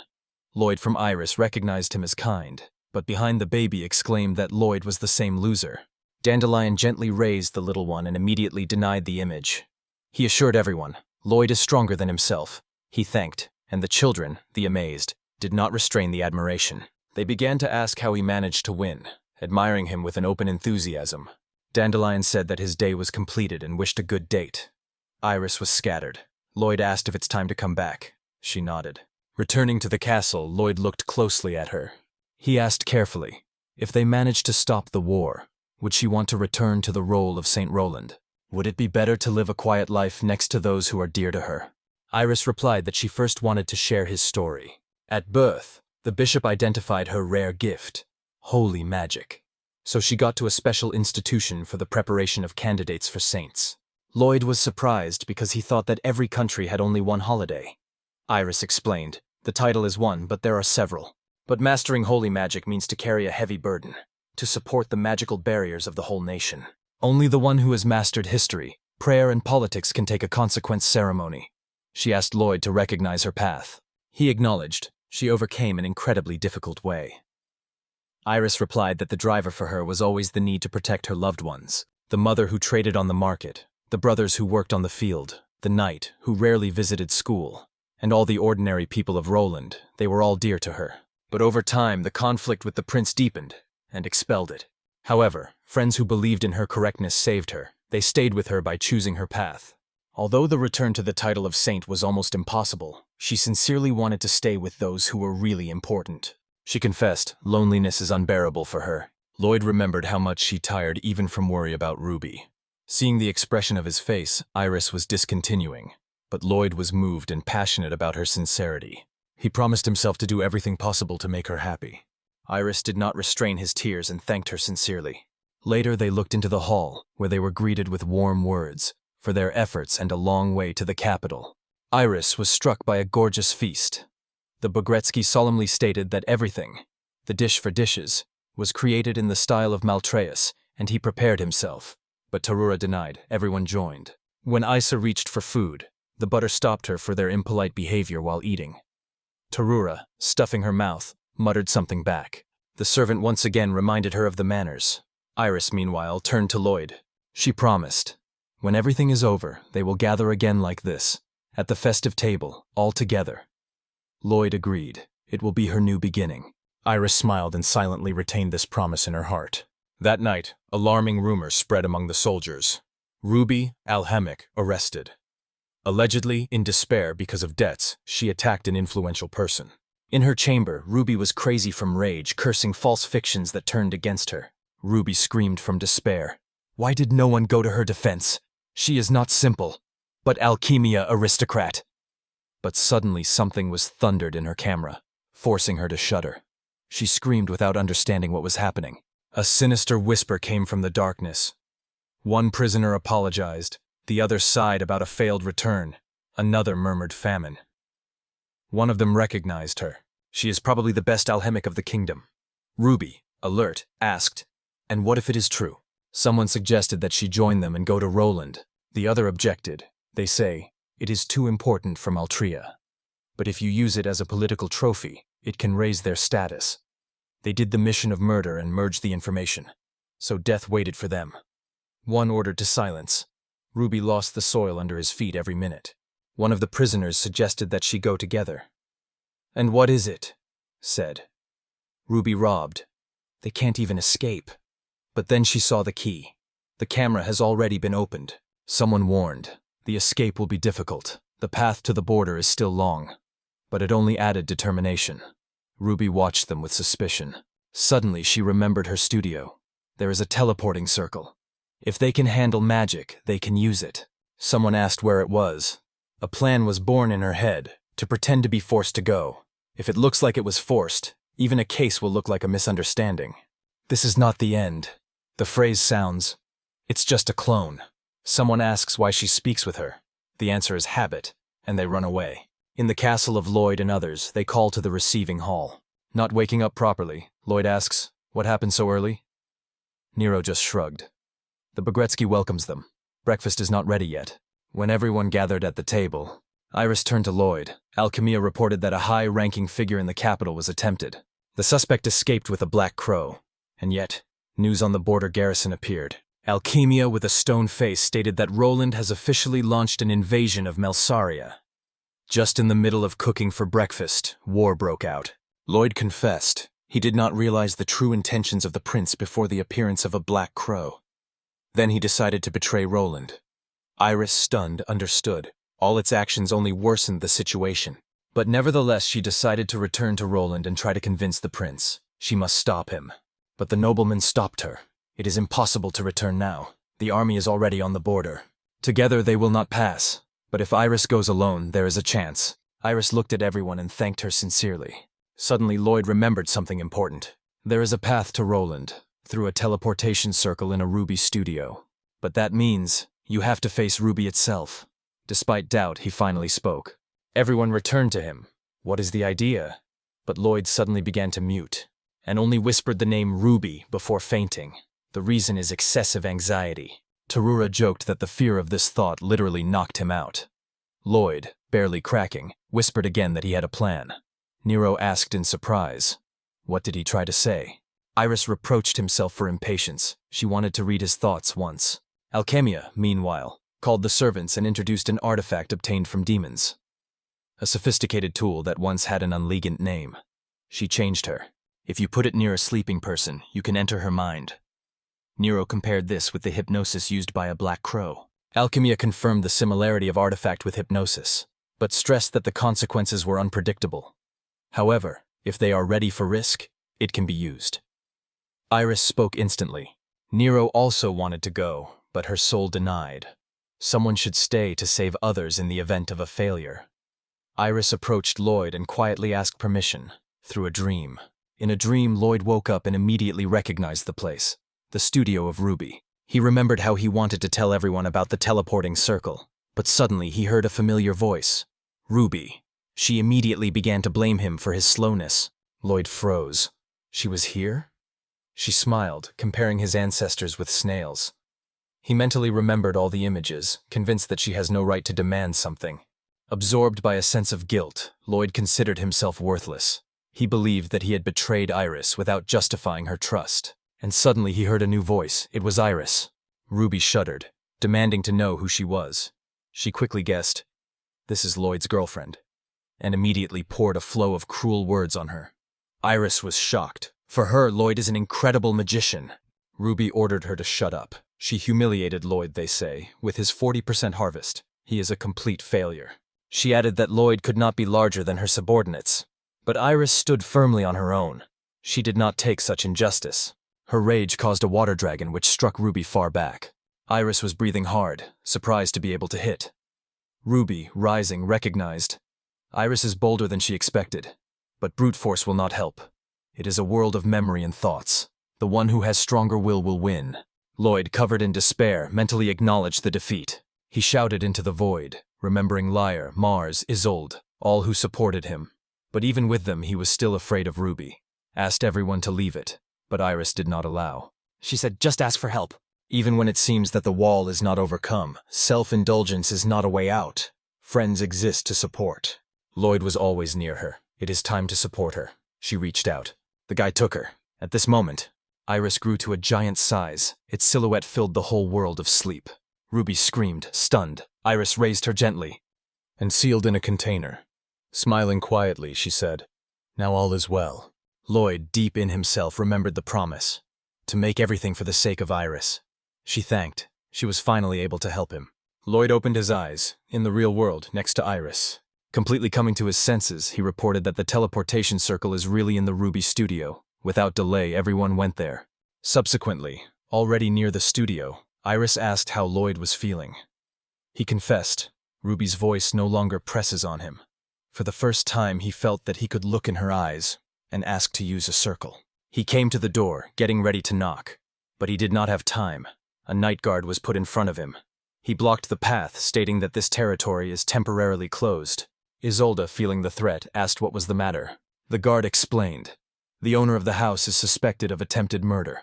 Investigation is currently underway. The group was shocked. Iris could not believe in what was heard. What could Ruby do? Lloyd instantly made a decision not to get. They still use the teleportation circle. Thanks to the teleportation circle, they could get to the Lloyd collecting point in Roland. Isolde asked the most important question. What to do after meeting with the prince? Hospital actions could become fatal. Iris looked at Lloyd. Is there a plan? He nodded. He will tell everything after moving. Nero thought practically. She took with her a van with Van Bol, filled with provisions and snacks. Lloyd turned to his soul, asking if she was going. But she confirmed. The orders have already been given, and she cannot leave a crisis that can even touch the manure. Then he turned to Sephilia. He sincerely wanted to leave, but was afraid to become a burden. He apologized with his voice pain. Iris began to look for Tarura, but she confessed. She would have banned before, but now she only wished carefully, sincerely, and from the heart. When the roles were distributed and the preparation was completed, the team gathered near the circle. Lloyd ordered to line. He would carry them one by one to avoid the fatal intersection of bodies. Teleportation is extremely sensitive to mistakes. The guy gathered his will in his fist. There is only one thing in thought. Wait, Prince Gizeh. Meanwhile, in another place, Ruby was nervous.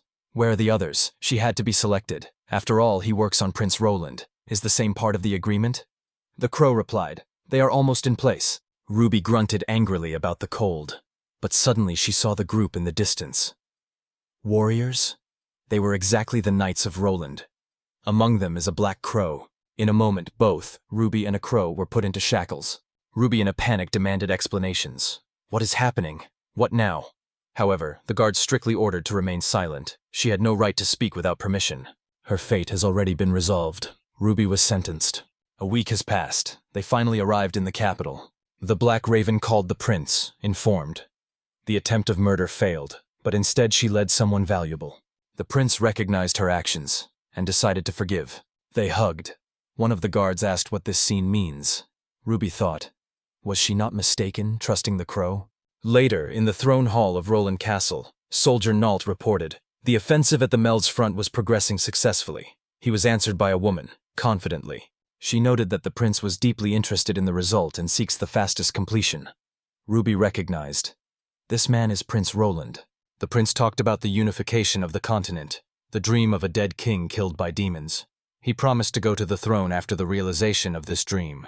The woman stated that he was only worthy to rule. She swore that Exiled would support the great purpose of Jesus. The black crow looked restless. Ruby clenched her teeth and swayed about herself. Prince highly appreciated the goodness of Esokiel, as opposed to Iris, which always forbidden wars, protested against raising taxes for farmers, and demanding to hire the best cook for the city. He sighed. The power of the saint became a burden for him. Exiled waved away from the past. Now she is the main thing. Ruby silently watched everything. The soldier continued. During the patrol, a black crow was captured. But she confessed. Isis did not work, but she brought someone valuable. The prince broke her.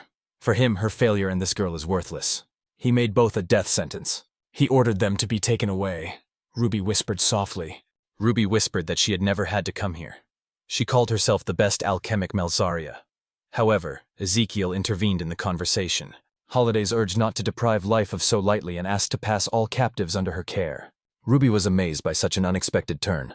The soldier ordered her to thank the mercy of the saint. Ruby understood. They almost died. Behind the door, people whispered, trying to understand who newcomers. The Black Crow was questioned to others. Where they were, in what condition. The old man introduced himself to a bishop who once supported Iris. The clown acknowledged that he laughed at the prince. The woman confessed that she had her skin from the girl and killed her. Ruby asked if they knew that the Holidays wanted to do with them. Everyone shrugged. Ruby turned to Exiled. The old man explained, "She is from another country destroyed by demons." Roland gave her shelter, and she became a new saint. Ruby watched silently. Suddenly the voice reported. Everyone gathered. Exiled entered. The Black Crow shuddered with horror. There was a monster nearby. Holidays calmly explained that she was her pet. She said not to pay attention. Then she ordered all the documents to be distributed. Exiled said she was interested in alchemia and wants to use slaves for the expedition. Ruby suspected is just a reason to collect materials. She considered the task absolutely impossible. Another alchemic added that most of the places are unknown, so they are just sent to death. In response, the beast hit him instantly. Exiled stepped on the body. Ruby ran to the stroke. The Holidays specified it was not an order. It was a check of faith. Their faith, she stressed, belongs to her. If she cuts into the abyss, they have to do it with a smile. It demanded absolute submission. Ruby jumped horror. Exiled strictly ordered to go, and those who return without all the necessary items are immediate execution. Stopping in a dead end, Ruby noted, "Further, a zone where the holy power does not come." She looked at the crow, remembering how she assured, if you listen to her, everything would be fine. The Black Crow mentally remembered the prince loved Exiled for her softness, unlike the previous saint. However, now this softness has become a means of seizing power. It was probably who displaced Iris. The clown understood. To resist Exiled, suicide. The old man suggested, the only chance to survive is to stay together.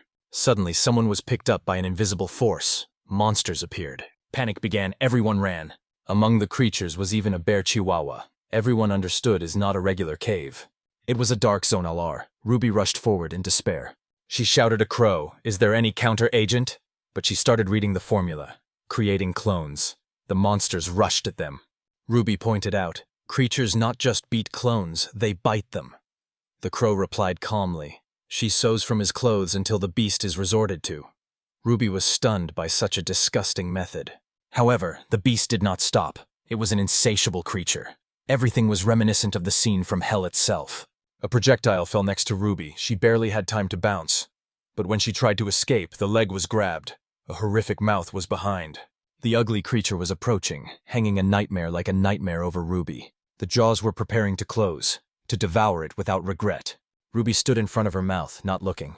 She mentally said goodbye, cursing Lloyd, slow, stupid, and worthless. But suddenly she remembered how he apologized to her care. Squeezing her teeth, she swore. One day she would become alchemic no worse than him. The darkness covered her consciousness. But suddenly, with frantic force, Ruby stuck the knife into the monster's mouth and tore it. She said, if Lloyd was able to collect materials, then she too. After the attack, she fell. The Black Crow confirmed. The beast was destroyed, and among the prey the baby bear Chihuahua, a component is needed. Ruby was surprising, dreaming of a hot bath, though she realized that it was impossible. Meanwhile, Lloyd appeared, reporting that everyone got alive. Iris was relieved how the border went smoothly. The old man began to tackle himself, checking whether he had grown in his paws. Iris addressed Lloyd to the question, "What is the plan to stop the prince?" And he revealed him a box. The idea was shocking. Lock the prince inside and deliver back. Everyone stared at him. It sounded crazy. Can someone be imprisoned in such a thing? But Lloyd assured he used it as a tent, and it was convenient. Iris thought seriously, maybe this wildness, will it work? An object book is an extremely rare magical artifact, but Lloyd seems to have not been aware of their value. Isolde added, "No one will think to use it for abduction." Nero proposed to deliver the prince back to Melzuri for peace talks. Sephilia noted, now he became a trump card, and only Lloyd is able to pull it out. Isis was ashantily asked its wording. From now on, others had to act on their own. Lloyd noted that they all come from here, isn't they? Iris was scattered. She waved her hand and sincerely wished fruitful cooperation. But from afar they were watched. With the help of magic, Exiled saw them. She grunted that the insects again leaked inside. A magical creature appeared in front of them. Sephilia became interested. Her meat is edible? Lloyd immediately recognized. It was a puppet, driven by a magician. Iris sighed mentally. She finally returned. The prince was in the cathedral tower. Suddenly, anxiety worked in the cathedral. Someone penetrated the castle. Familiar Eziel was destroyed. The prince asked himself, did Iris and others return? Ezekiel became angry because of the defeat of her families. She ordered the soldiers to track the malefactors and destroy them all without exception. For her, Iris is a woman who does not give up stubbornly. Nero understood. Climb from the main entrance. Suicide. Lloyd calmly suggested that the path of the explosion. Iris stopped Lloyd, concerned about he thought. But he insisted not to pass until they destroy the security. The soldiers heard something. Iris insistently warned him. His soul asked if he was quite crazy. She reminded, not all of them are hardy as Dandelion or Black Crow. If an ordinary person is hit by his magic, it will be death. Lloyd shocked this awareness. Even with a strengthened body, the blow could be fatal. He suggested using plant magic, but Iris denied. They would be easily detected. Isis firmly said, if he cannot restrain himself, do not use magic against people at all. Iris mentally noted. Lloyd wandered for so long that his understanding of the standards had long been exposed. Isolde reminded, the goal is not to start war. You need to stay in the shade. Meanwhile, Cecilia has thought something. Isolde got closer and asked what she was doing here. Cecilia explained. Food reserves were exhausted. Isolde was surprised. Was it not enough? Lloyd appeared, asking the place. Cecilia specified. They are in the pantry. Isolde explained. The remains were stored here. Iris stopped Isolde until the dispute was aggravated. But she suggested to return and look for another way. Near the soldiers, they noted that this area is poorly guarded, so the intensification here is a futile affair. None of them guessed what danger was already sneaking. Later, dressed in soldiers, Iris and Lloyd broke through the yard. Isolde has warned, no amateur, exposure will not be permissible. Lloyd wondered, what magic can be used for invisible promotion? The soul reminded his box is key to the plan. But suddenly they were called by another soldier. Both Lloyd and Iris immediately felt the danger. The soldier demanded to know their post. Iris replied that they were the guerrillas sent for riots in the library. Lloyd silently appreciated her answers, worthy of the former Saint Knight. She suggested help and insisted that they be missed in the library. The soldiers began to ask about the malefactors. Iris is clear. A convincing cover is needed. They mentioned the magician that only had 1% success in collecting materials. Lloyd corrected, closer to 40%. They also talked about 2 merchants among the Holy Knights. Sophia, the nickname of the selfish Berserkirki, and her soul, the Siprikov monkey. Both are extremely strong and dangerous. According to the soldiers, it was they who kicked the former saint. They joked with their demonic faces. In response, Iris caused an icy spear. The soul was surprised by such a reaction, but Iris stated coldly they would move on. After that, a dead soldier was found near the grand corridor. Eziel called the guard unnecessary without expressing anxiety. It did not worry. The prison had magical monsters. The invaders will sooner or later be trapped. She ordered the monsters to go, to pay for the dead. Lloyd spoke to deal with the creatures. But suddenly someone turned to his soul. It was a man from a guild.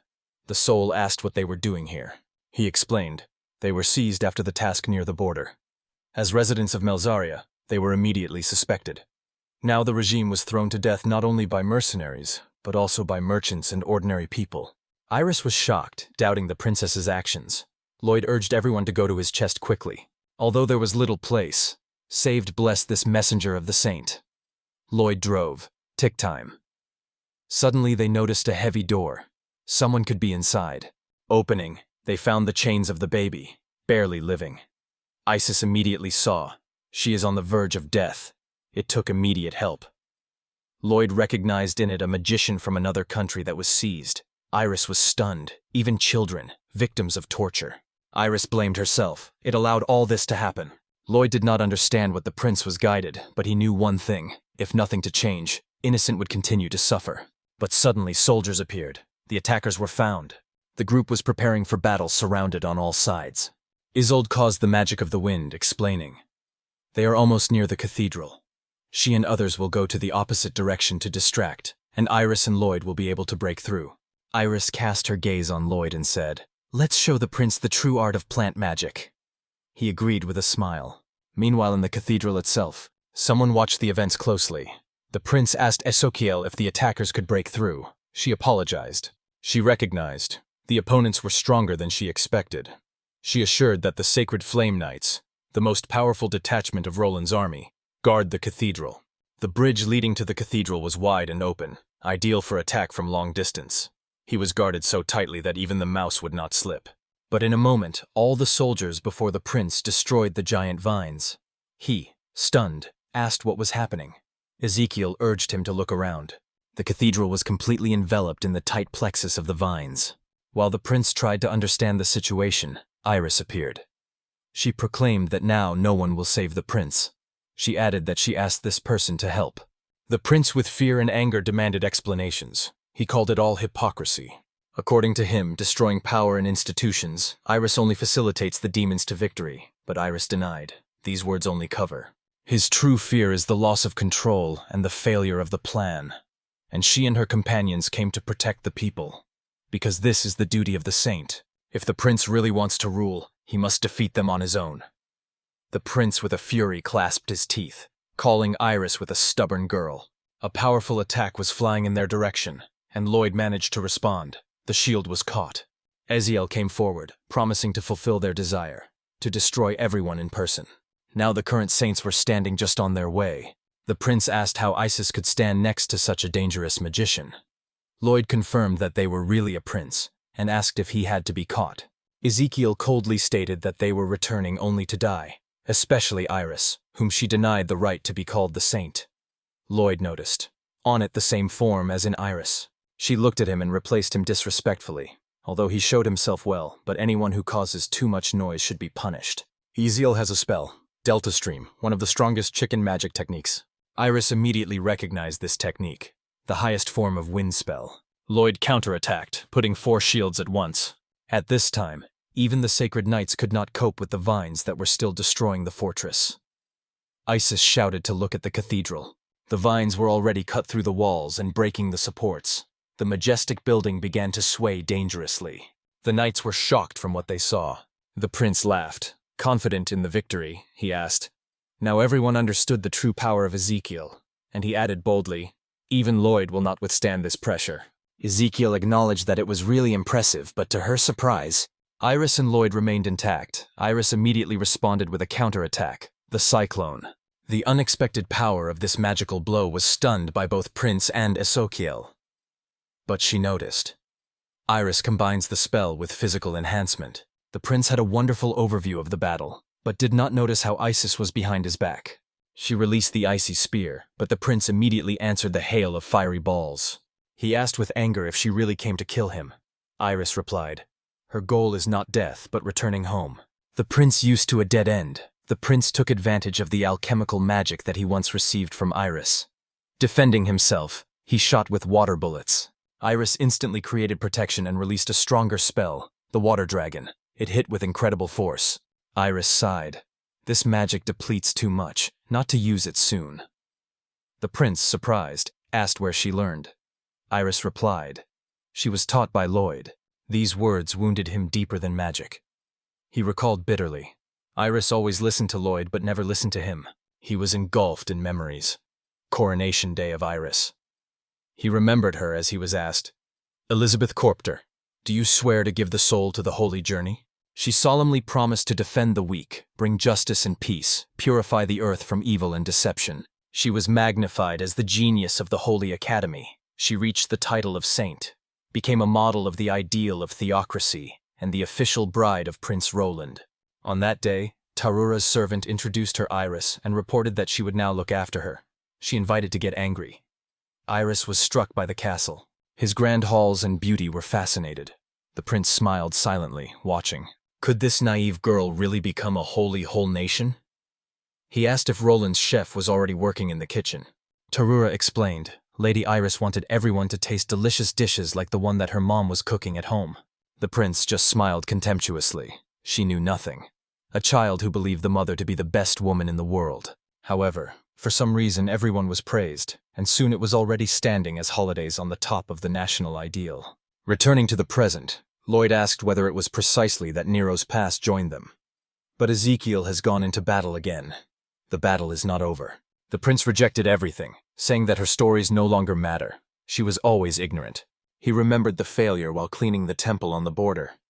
Then the weakening of the holy power led to horrific consequences. Iris met the Holy Knight and thanked for the protection of the temple. He replied that it was just a knight's duty. There was so much of the cases that it was not to be listed. Iris didn't say anything, only reported that she was going to the next paragraph. The guard started talking about the payment of accompaniment, but did not have time. The prince, annoyed, interrupted, expressing contempt. In his eyes, Iris did not know what responsibility or reality was. The world dies from demons. Prince's father was killed. He needed her help to unite land and expand borders. Its purpose is to create a strong state that can withstand darkness. But Iris denied that it is not a merger, but a seizure that gives rise to an even greater split. She believes that at the time of invasion of fighting with each other, it is like demons. But the prince was indignant. She has no idea of power and responsibility. How did she dare to interfere? He is royal blood, and she is only a village girl who gives the holiday. And suddenly, Lloyd fell. Iris fell unconscious. The prince stood above her. Assailing and barely holding back emotions, Iris, weak and exhausted, he admits that he may have been right. She did not understand all the burden of his role, but the heart did not allow him to take his path. At heart, she is a simple girl from the province. If the prince once spoke to her frankly, if he had not expelled and did not try to kill, everything could have happened differently. She takes all the guilt on herself. That is why she returned, to stop it until it is too late. Gathering with forces, she activates the spell, a water dragon. The element floods everything around, absorbing the prince himself. At the same time, Iris gives a signal of Lloyd, because Exiled rushes in response. Lloyd activates the magic of physical strengthening. With incredible force, he throws it back. At this point, he throws a box into the air, but it opens, and the water dragon takes the prince inside. The trap worked. They won. Iris smiles, tired but lighted. Only she and Lloyd remained in the destroyed cathedral. The guy immediately rushes to her. "Busty," she asks shy whether everything is fine with him. Lloyd replies that yes, though he was shocked. Short silence has fallen. Iris looked. She whispered for apology. She is ashamed that Lloyd saw her so weak and broken. Lloyd blushed, wandered, but reached out and touched her fingers. He confessed he also looked silly, but to see Iris so vulnerable, alive, brought him peace. She became closer.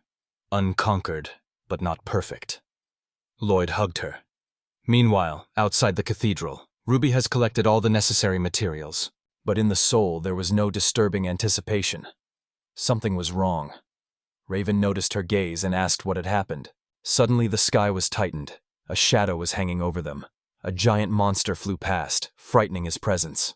Ruby reacted instantly, shouted to be destroyed until it is too late. Raven was confused, how to do it. But the creature did not attack, she just flew over them. Both were agitated. There were two of them, and both went to Roland. Exiled was hardly getting up, biting herself from the inside. She underestimated Lloyd. Now there is no chance of winning. Someone shouted nearby. The box cracked. Lloyd noted that she was filled in the brim, and it was the water dragon that became the last drop. The box exploded, releasing everyone who was inside. But Exiled has already caused reinforcement. A whole detachment was preparing for battle. At this point, she noticed a figure that Iris protected in her hands. Coming out of the shadow, Exiled appeared in the light, the look focused. The prince was no longer interested in her. She pointed to the girl. It was a valuable object, and she demanded to pass it on if they wanted to survive. Lloyd didn't understand anything. The prince is no longer a goal? Iris did not hesitate. He would never pass the child to such a person. Exiled sighed irritatedly. Iris again complicates. She failed the mission, and now makes her resort to the last remedy. There is no other way out. During the transformation from her forehead, a sharp horn suddenly escaped. Her body has changed completely. Understanding was amazed by everyone. No, it is not just a magician. Exiled is a demon. For them, it has always been the embodiment of holiness. That is why this discovery paralyzed. While everyone was trying to understand what he saw, demonic Exiled rushed on the offensive. Lloyd immediately ordered to retreat. She destroyed everything in the way, tearing the battlefield with claws and extinguishing the air with aura. She intended to destroy everyone. In response, the command caused the magic of the explosion. A powerful flash cut the sky, lifting a deafening wave of power. Everyone closed from the blow, and the earth was shaking under their feet. Suddenly, thick grape shoots broke through the ruins. Iris, amazed, looked at it. The power of Exiled was equal to Lloyd. It was scary. Lloyd finally realized how dangerous it is. Exiled rushed at him, quickly and accurately. He blocked a stream of stamp, reflecting the attack. Their views met. The duel was exacerbated. The next explosion shook the ground. After the impact, it became visible. The lock leans. Its basics are already cracking. The battle did not subside. Two fought as creatures that have long surpassed human boundaries. Iris understood that this is no longer a fight. This is the war of monsters. Exiled praised Lloyd. For humans, he is stunningly strong. She was curious about how he trained, and Lloyd answered calmly. He just collected materials. Exiled did not believe her ears. Materials? Lloyd has specified. Rare ingredients from unknown lands such as white sands. Exiled froze. It was serious? After all, she spent centuries training in those places. And so in front of her stands a guy who also passed through those damned land. And survived. She felt the heart squeezing fear, and perhaps envy. Subsequently, she confesses that she was the first subordinate to the owner of the demons. He taught her, to defeat courage in any form, a boundless force is needed. But she was weak. Therefore, she was sentenced. They were sent for a millennial training in white sands. Exiled shouted in despair. It was hell. Even the most durable could not withstand several days, and it survived there for centuries. And still, it was not enough. And now Lloyd is also from these sands. Fear and anger intertwined. But then the voice of the demon heating was heard. Enough. This is no longer an order. It's fate. Every day, Exiled passed through torture, heat, pain, loneliness. She lived only through his will to life. Lloyd recognized the same torments, and for him it was also hell. He also repeatedly crossed those endless dunes. And now that he heard her story, could truly understand her pain. She survived, eating the flesh of monsters filled with hatred of her master. The demon still recognized it. After 1,000 years of hard workout, he praised her endurance. As a reward, she allowed her to stand next to him on the front line. She thanked sincerely. But over time, her loyalty faded. When the demon driver weakened during a battle with the hero, Exiled struck her back. This attack was crucial. She was able to capture him. Human records say the demon was just injured and disappeared. But the truth was different. What Iris was holding is not an artifact. It was the shadow of the demon. This revelation shocked everyone. Exiled said that the owner of the demons had been hiding among people for a long time, waiting for the moment. She manipulated the monsters, deceived the prince, and even gave herself for Saint Roland to implement her plan. It penetrated into the human world, managing everything from the shadow. Iris asked in surprise, if the goal of the demon is to destroy humanity, why is Exiled so longing to become his place? Exiled has discovered a true goal. She wants to surpass the owner of the demons. It's her revenge. Her victory will not be power like a demon. She wore a complex web of betrayal and shadows, directing fate, everything to erase a trace of a demonic bishop. For her, it is the only complete revenge. Lloyd acknowledged her endurance, mind and planning impressive. But he could not close his eyes to the victim. Roland, minors, innocent people, all involved in her fanatical game. She used Iris, manipulated Ruby, forcing the one to collect the materials for her ambitions. Whatever the brilliant plan is, this is not to forgive. Exiled once hoped that Lloyd would be able to understand her, maybe even sympathize, but now when everything is collapsing, she admits it is a defeat. The presence of Lloyd broke her carefully constructed strategy. She decides, if you can't hear, then, he will move his ambitions to another country. But before that, I will erase anyone who will be on their way. The Black Raven noticed. Roland region is completely covered by chaos. Ruby, embarrassed, did not understand what was happening. Even immortality will not help to survive in such hell. You need to be careful to get home somehow. Suddenly a shadow was hanging over them. A giant monster appeared. Ruby screamed, in a panic rushing back. She begged the crow to do something, to call a clone or to use magic. But the crow just replied, there is no chance against this monster. Even if they won, other monsters would kill them instantly, unless to give the collected materials. But Ruby refused without hesitation. At this time, on the battlefield, Lloyd said Exiled, he will no longer allow her to act, and he will not give her a child. Exiled ordered her monsters to focus the attack on Lloyd. If it falls, no one will stop it. She boasted that as the owner of demons was capable of endless regeneration, resistance is futile. The monsters rushed into the battle. Lloyd immediately activated protective magic. The combined attack struck the cathedral. Under its weight, the building began to collapse. Exiled noted that Lloyd's protection seemed to crack. His experience in large sands is too small to withstand a similar blow. And yet, Lloyd stood on his feet. He activated a new spell, an explosion of X-16. Exiled did not believe her eyes. A shield capable of protecting the whole cathedral. Even 10 years of training is not enough. Lloyd acted so straight that her logic did not have time for him. It was not a battle. It was the battle of the gods. She realized there will be no easy victory. Iris suddenly screamed, warning Lloyd. He sharply evaded the blow and responded with a counterattack. Exiled released a magical volley. Lloyd instantly imposed another protection. The explosion shook the battlefield. At that moment, Lloyd felt another presence. A master intervened. Iris released an icy spear, supporting it. She asked if he was whole, and Lloyd thanked. Exiled criticized her allies, calling them a burden. On her part, it is only a break. At the same moment, a new wave of monsters rushed on the offensive. Claw's beard aimed at Lloyd. Exiled mockingly reminded him of the events in the sands, but he was silent. All his attention is on the giant monsters. The pressure increased until another explosion shook the ground. The tour from afar watched the flash in the sky. It was the magic of the highest level. Exiled asked in surprise, "What is the monster beating Lloyd?" In chaos, screams were heard for help. The families of Exiled were crazy. They sowed destruction, shocking soldiers. How could creatures of such a scale exist? One of the monsters rushed forward, and Exiled activated the technique of the sword. Her blow met a rise. The magical protection of the enemy was too strong. She called Sephilia, and together they rushed forward, using a secret double-stroke technique. Tarura, watching, tilted her head and stared at the fifth Exiled. Exiled was annoyed with Sephilia, which is not in the spirit of training, but Sephilia answered with a smile. She said the smell of Exiled was like a candy, and distracted it. Exiled has scattered. She has not baked anything for a week. Why does this girl always think about food? Sophia confessed that Nero prepared something delicious every time after the battle. Exiled sighed and promised, when it is over, she will bake her the largest cake in her life. Since Lloyd could no longer continue the fight, others spoke instead. Exiled and Sephilia were again hit by their double technology, attacking in absolute synchron. Exiled watched irritatedly. These girls are not just light-hearted sweet, but real warriors. She turned to the Holy Knights and ordered them to fight immediately. She suggested in surprise, did people be able to overcome one of her monsters? Lloyd, watching the battlefield, realized that it was done by Exiled and Sephilia. But the doubt did not leave him. Will the Exiled withstand herself if he could only cause a water dragon? At this point, a giant monster approached Iris, but the arrow, which appeared from nowhere, pierced him. It fired Lloyd. Along with Iris, a strange spherical object emerged, reassured it, and immediately rushed.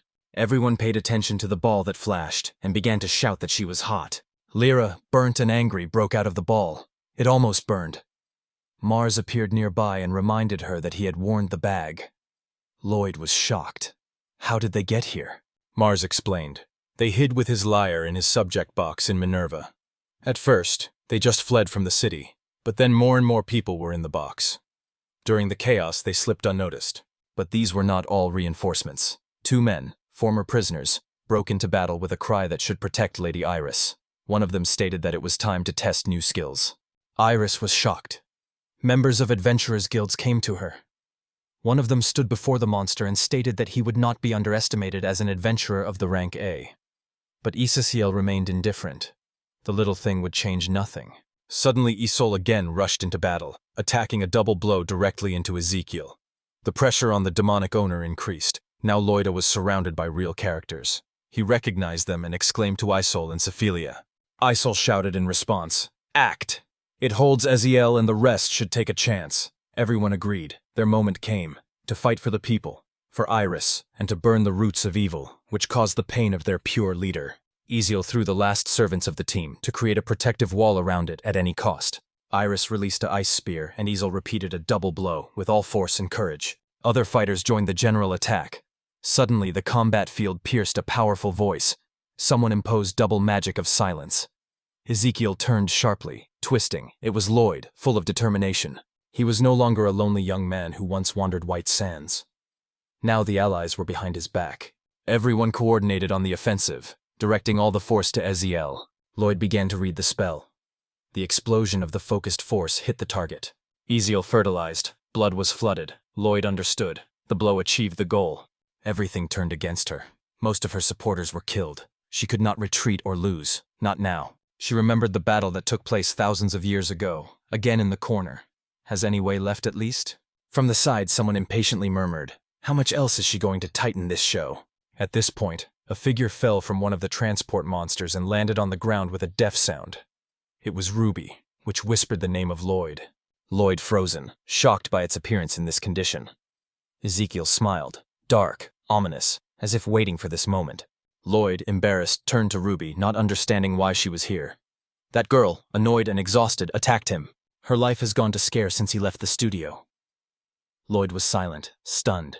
Ezekiel intervened, sarcastically praising Ruby for harvesting all the necessary materials. She ruthlessly struck her and a black crow with her foot, throwing her sideways. Everyone was amazed by the sudden outbreak of her aggression. From the mantle, Ezekiel got a familiar subject. Lloyd immediately recognized him. It was an alchemical boiler, the same used in the studio. Ezekiel has announced that she reprofits it, to turn into a means of travel to conquer new lands. Isol realized that she creates something inside the boiler. Dangerous. They tried to intervene, but the giant monster blocked the way. This is the last called the Defender. Ezekiel quickly squeezed the luminous substance into the boiler. From the gurgling abyss began to form a thing, an alchemical crown of spatial transfer. As soon as she appeared, Isol called for a new attack. Again with Sephilia, they activated a double blow. They tried to break through the defense, but it was too late. Ezekiel disappeared. Everyone froze in search of her trace. The air has changed. A magical circle appeared on Earth. Lloyd immediately recognized him and ordered everyone to retreat. It was not the usual spell. It was teleportation, the same as once in the workshop. Lyra, confused, asked if Ezekiel fled, but someone from the crowd suddenly exclaimed, pointing forward. A giant figure was approaching. With each step it grew, forcing people to hold their breath. Did Ezekiel cause a new monster? Lloyd explained calmly. He did not call. It absorbed the manu of all the monsters that disappeared. It was a merger, the result of the imposition of several magical circles at the same time. They connected, creating something new. And that meant only one thing. Ezekiel herself merged with her monsters. All frozen, stunned by the type of new monster, distorted, disgusting, supernatural shape. Inside the giant monster, the changed but familiar rage. Voice Ezekiel. She accused Lloyd of betrayal because he believed in people who sought peace. But Lloyd did not retreat. It was these people who saved him when Ruby was held captive. They became family for him, but she was not interested in his feelings. In her voice, rage and despair sounded. She ordered him to look at her now. A monstrous, distorted body is the embodiment of pure force. It was her last form, generated by despair and hatred, her response to the world that betrayed. Everything that Ezekiel believed in was destroyed by him, and for that he had to disappear. Lloyd immediately unfolded the protective barrier. When the distorted monster rushed forward, the magic shield broke out, but her strength was too great. The shield shake, cracks appeared. Lloyd clenched his teeth, holding protection. Lyra screamed, "This wall will not withstand." He was forced to admit that Ezekiel's power exceeded everything he had encountered before. He sincerely wanted to have the power to defeat her, but now it seemed impossible. Iris noticed how he was fighting. Without a second, she rushed to him. The monster was nervously pulled, feeling her presence. He was embarrassed by holiness. Ezekiel only crumbled. Magic Iris was weak, like a breath of wind. But Iris knew better. Even the tiny manifestation of holiness violated the merger of the monster with her body. Lloyd asked if it was possible to strengthen the magic by using the energy of Roland's temple. But where is he? Iris replied, beyond the mountain range. Lloyd pretended to be at distance, and despite the scale, he stated that he would have time. Iris was shocked by his confidence. Isol immediately understood the idea. She only needed 5 seconds. Smoke risen inside the protective dome, tightening the battlefield. Ezekiel was alert. Is a trap? Self-sacrifice to lure it? She was annoyed by this game. Isol and Sephilia flew into the air, creating a passage. Iris saw what was happening and tried to stop them, and Ezekiel has already aimed. If these two for Iris are expensive, it will turn them on ashes. But suddenly Isol gave a sign. The moment has come. Lloyd acted lightly. He spoke the spell, eye vines, and at the same time, in a far place, Roland's temple came to life.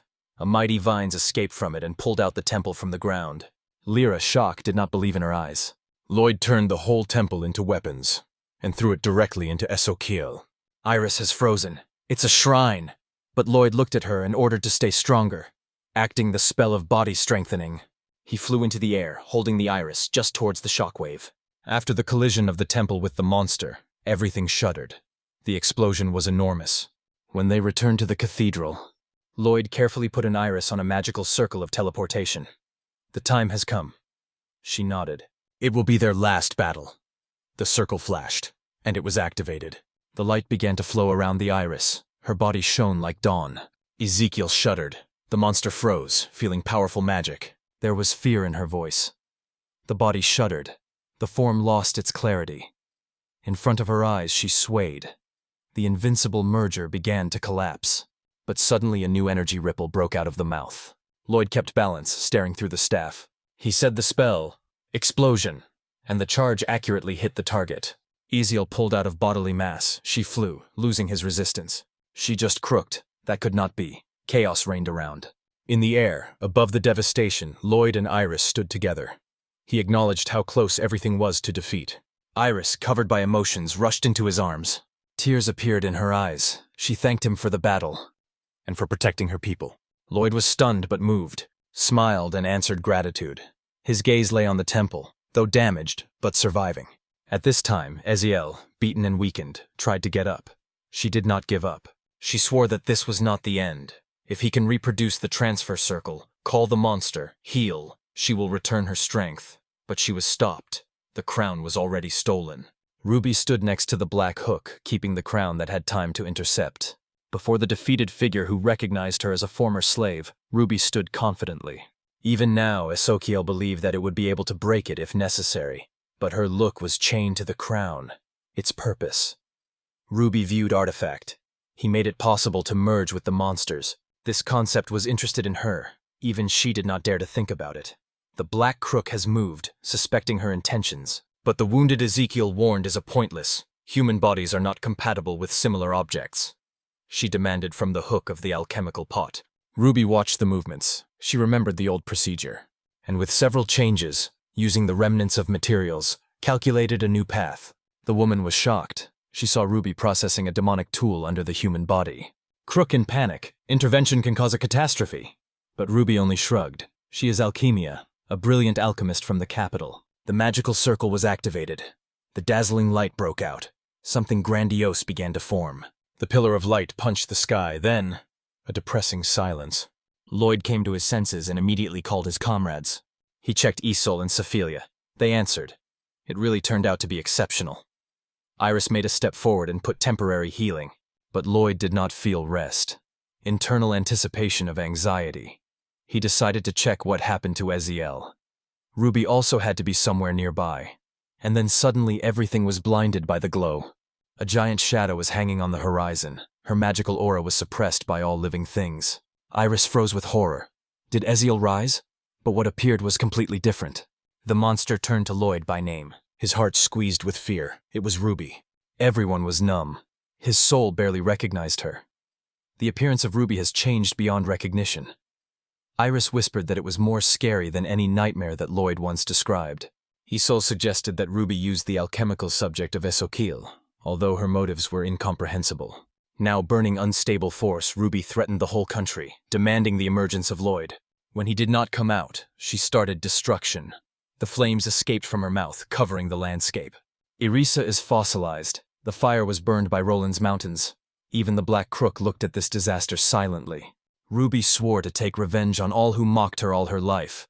Her laughter was in chaos. But before you burn everything, she had to talk to Lloyd.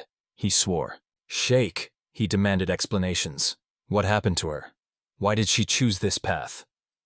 Ruby replied that she was pleased to look at him from the height. Its goal is to break it physically and morally. She was bullied, imagining how he would ask for forgiveness and promise not to leave her. Lara asked if it really had to become a monster. Mars recalled that Lloyd had no chance even in his usual state. Ruby heard these words and reacted. Lyra tried to take the conversation. Iris came forward, protecting Lloyd. He was a hero who saved the country. What else did Ruby want? But she didn't want to listen. She accused everyone of neglect. Lloyd, they say, never understood her words. She reminded that she knew Lloyd since childhood. They grew up in orphanage together. She knew everything about him. In her eyes, Lloyd was an idiot whose only benefit is magic. Without her help, he would have been devoured for a long time. Lloyd cried. Ruby's words were cruel. Iris realized that it is a real Ruby, even more frightening than from his nightmares. She, with a gesture, ordered Lloyd to be alert. The huge head of the monster was approaching, but her soul was instantly wrapped. Isol acknowledged that she once looked at Lloyd from above. In the beginning, he seemed suspicious and dangerous to her.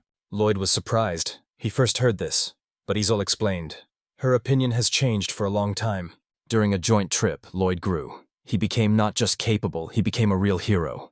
Others supported her. They mentioned his victory over Iris, triumph in battle with demons and stopping Roland's invasion. Sophia added that even his brown was divine. Lloyd sincerely thanked everyone for his support. But Ruby rejected all their words. All this for her is stupidity. From the point of view, Iris, in her rage, not only cruelty, but also something is deeply sad. In her fury, loneliness was hidden. Ruby denied that Lloyd had changed. She claimed that his essence could not change so much. His successes are worthless. Her cries did not stop. For her, Lloyd was the same worthlessness. Iris tried to reassure him, but Ruby spoke again. She said that these people knew him only a few months, and they pretend to understand. They are stupid. When she first picked up Lloyd, everyone was afraid of him. And now he plays in a fairy tale, friendship. Ruby called it a lie. Trust, understanding, kindness. All this is a children's performance that doesn't matter. And suddenly the explosion. Lloyd escaped from her grip, and the strength of the impact spread around. Ruby, shaky and wounded, tried to crawl back to Lloyd. But he hit again. The explosion rejected it even further. Standing in the middle of the burned ground, Lloyd spoke through muted pain. He confessed that despite all the accusations, he always thought deeply in his soul that he may have been his fault. But one he will never allow, to depreciate the connections he made with his friends. Lyra, Mars, and others were silent. Iris, watching him, first saw a real anger in his eyes. Ruby clenched her teeth. Lloyd's determination stunned her. But instead of another fierce, she exhaled with bitter humility, even if he was Lloyd. She wished him good luck, let him try. But Lloyd was not going to stop. He burned anger. She will pay for everything she did. Ruby thought in surprise if he was really angry. It seemed funny to her, because he never understood anything. She plunged into the past, time of dinner. They were presented with a pattern of foo, its worst disgust. At the table, thanked the alchemist who sacrificed money for shelter. He replied that it was the idea of his daughter, Catherine. Katrine, a young aristocrat, urged everyone to thank everyone. The attendees unanimously expressed their gratitude. Someone noted that it was thanks to her that children study mercy so early. The other added that she is worthy of kind, reliable, and noble. Ruby squeezed the fork silently. She couldn't eat. She gave her portion of Lloyd. In silence, her thoughts were burning. Does no one see this superiority? Don't you hear how every word dripping with indulgence? Subsequently, all the children were lined up in rows, testing skills. Ruby asked herself, why did you need it at all? The trainer praised Lloyd for magic and called on to train further. Lloyd obediently nodded. The days passed. He dropped the water spheres in the morning to night. Guildmaster said, if he once breaks that stone, he will be able to enter the guild. Although there was a little chance, Ruby watched from afar. She was annoyed by his stubbornness. Why take adults so seriously? How old did he have been going to continue? But with every day, the sound of the impact of water on the stone became loud. One day, a powerful moon came. Part of the boulder flew. Ruby's eyes expanded. Lloyd was happy. The master acknowledged his progress and said that he did what others spent years. He will be able to enter the guild when he grows up. Ruby, covered with envy, realized, if she had a true force, none of the nobles would dare to despise her. Power changes everything. Since then, she has decided to become the greatest alchemist, and Lloyd is her assistant. Currently, Lloyd has hit Ruby with all his strength. He remembered how she was mocking him daily, forcing her to go to dangerous places, promising a piece of bread in exchange for services. Ruby screamed in response. He was guilty of himself, who came to such an obvious bait. She was annoyed by his naivety. She mocked his words about the desire to see everyone again, and in memoirs, Ruby opened the door of the old building and solemnly stated, from this day, it would be their home. Lloyd was surprised. They will have their own studio. It was destroyed, but for Ruby, it is still better than orphan. Lloyd, as always, saw a special charm in the old hut. It was their shelter. Ruby only broke into his naivety and stretched the document.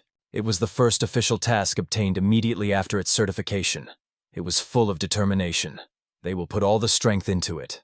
Subsequently, a dispute broke out between them. Ruby created a potion that was confident. However, the merchant rejected him, pointing to a scratched sheet of jewelry. All she heard is superiority and disdain. Lloyd bitterly recognized that he lacks the skills of collecting materials. But Ruby was not interested in apology. She decided she would prove her greatness and erase the dust of anyone who dared to despise them. She knew that Lloyd was also painful, and it only strengthened her determination. She was indifferent whether she was a nobleman or king before her. She would destroy everyone. And she believed, Lloyd will always be near. But one day this faith swayed. People around the young noble alchemist, Lady Alchemy. Ruby was scratching. Suddenly, the girl approached her and was politely introduced. Katrine. She was fond of Ruby's alchemistry, which she once saw with her own eyes. Ruby has frozen. Catherine bowed low. A triumphant smile broke out inside the Ruby. Now she is on top. She answered restrained and refined. No one saw an orphan in it. She is Alchemia, respected and recognized. Returning home, she rushed to Lloyd to share his joy, but he was preparing dinner. And what exactly? Pathos Fu is a liquid soup from the shelter. Lloyd said he missed the taste of his home. It was nostalgia for him. And for Ruby, betrayal. She fought so much to escape from the past, and Lloyd suddenly pulls her back. She could not stand. She knocked the bowl from his hands and confessed with a cry. She hated this potion all her life, and he still doesn't understand it. Lloyd was lost. He did not see the problem, but Ruby was in no way. If he is indifferent, then let him eat. He remained the same fool from a kindergarten. She was evil. He did not understand anything, even after everything. In rage, she almost grabbed him. But Iris intervened. She stopped Ruby and reminded that she was really important. After all, despite the pain, friends have always been close. Is pain and anger the only way? Is there no other way to move on? Her words were forced to stop. The memories returned. Ruby made Lloyd work at night. She sought to impress the queen with a large-scale project, and Lloyd, exhausted. He reached the next stones. They installed lamps all over the capital. The idea was beautiful, but it was incredibly difficult to realize. Even then, Lloyd was worried about Ruby. But she did not stop. The dream was quite close. They grew up without a family, without money, under the contempt of rich. Their life was empty. But if they have been illuminated by the whole city, though something in this world will finally become true. Nowadays, Ruby stood over Lloyd and poured images. She called him an idiot, a dead end, slowed down. And even Lloyd's fool. And suddenly, it breaks into the air, the explosion of energy. It disappears from the eyes in a moment, flying into the sky, leaving Lloyd himself. Reconciliation did not happen. The gap between them remained.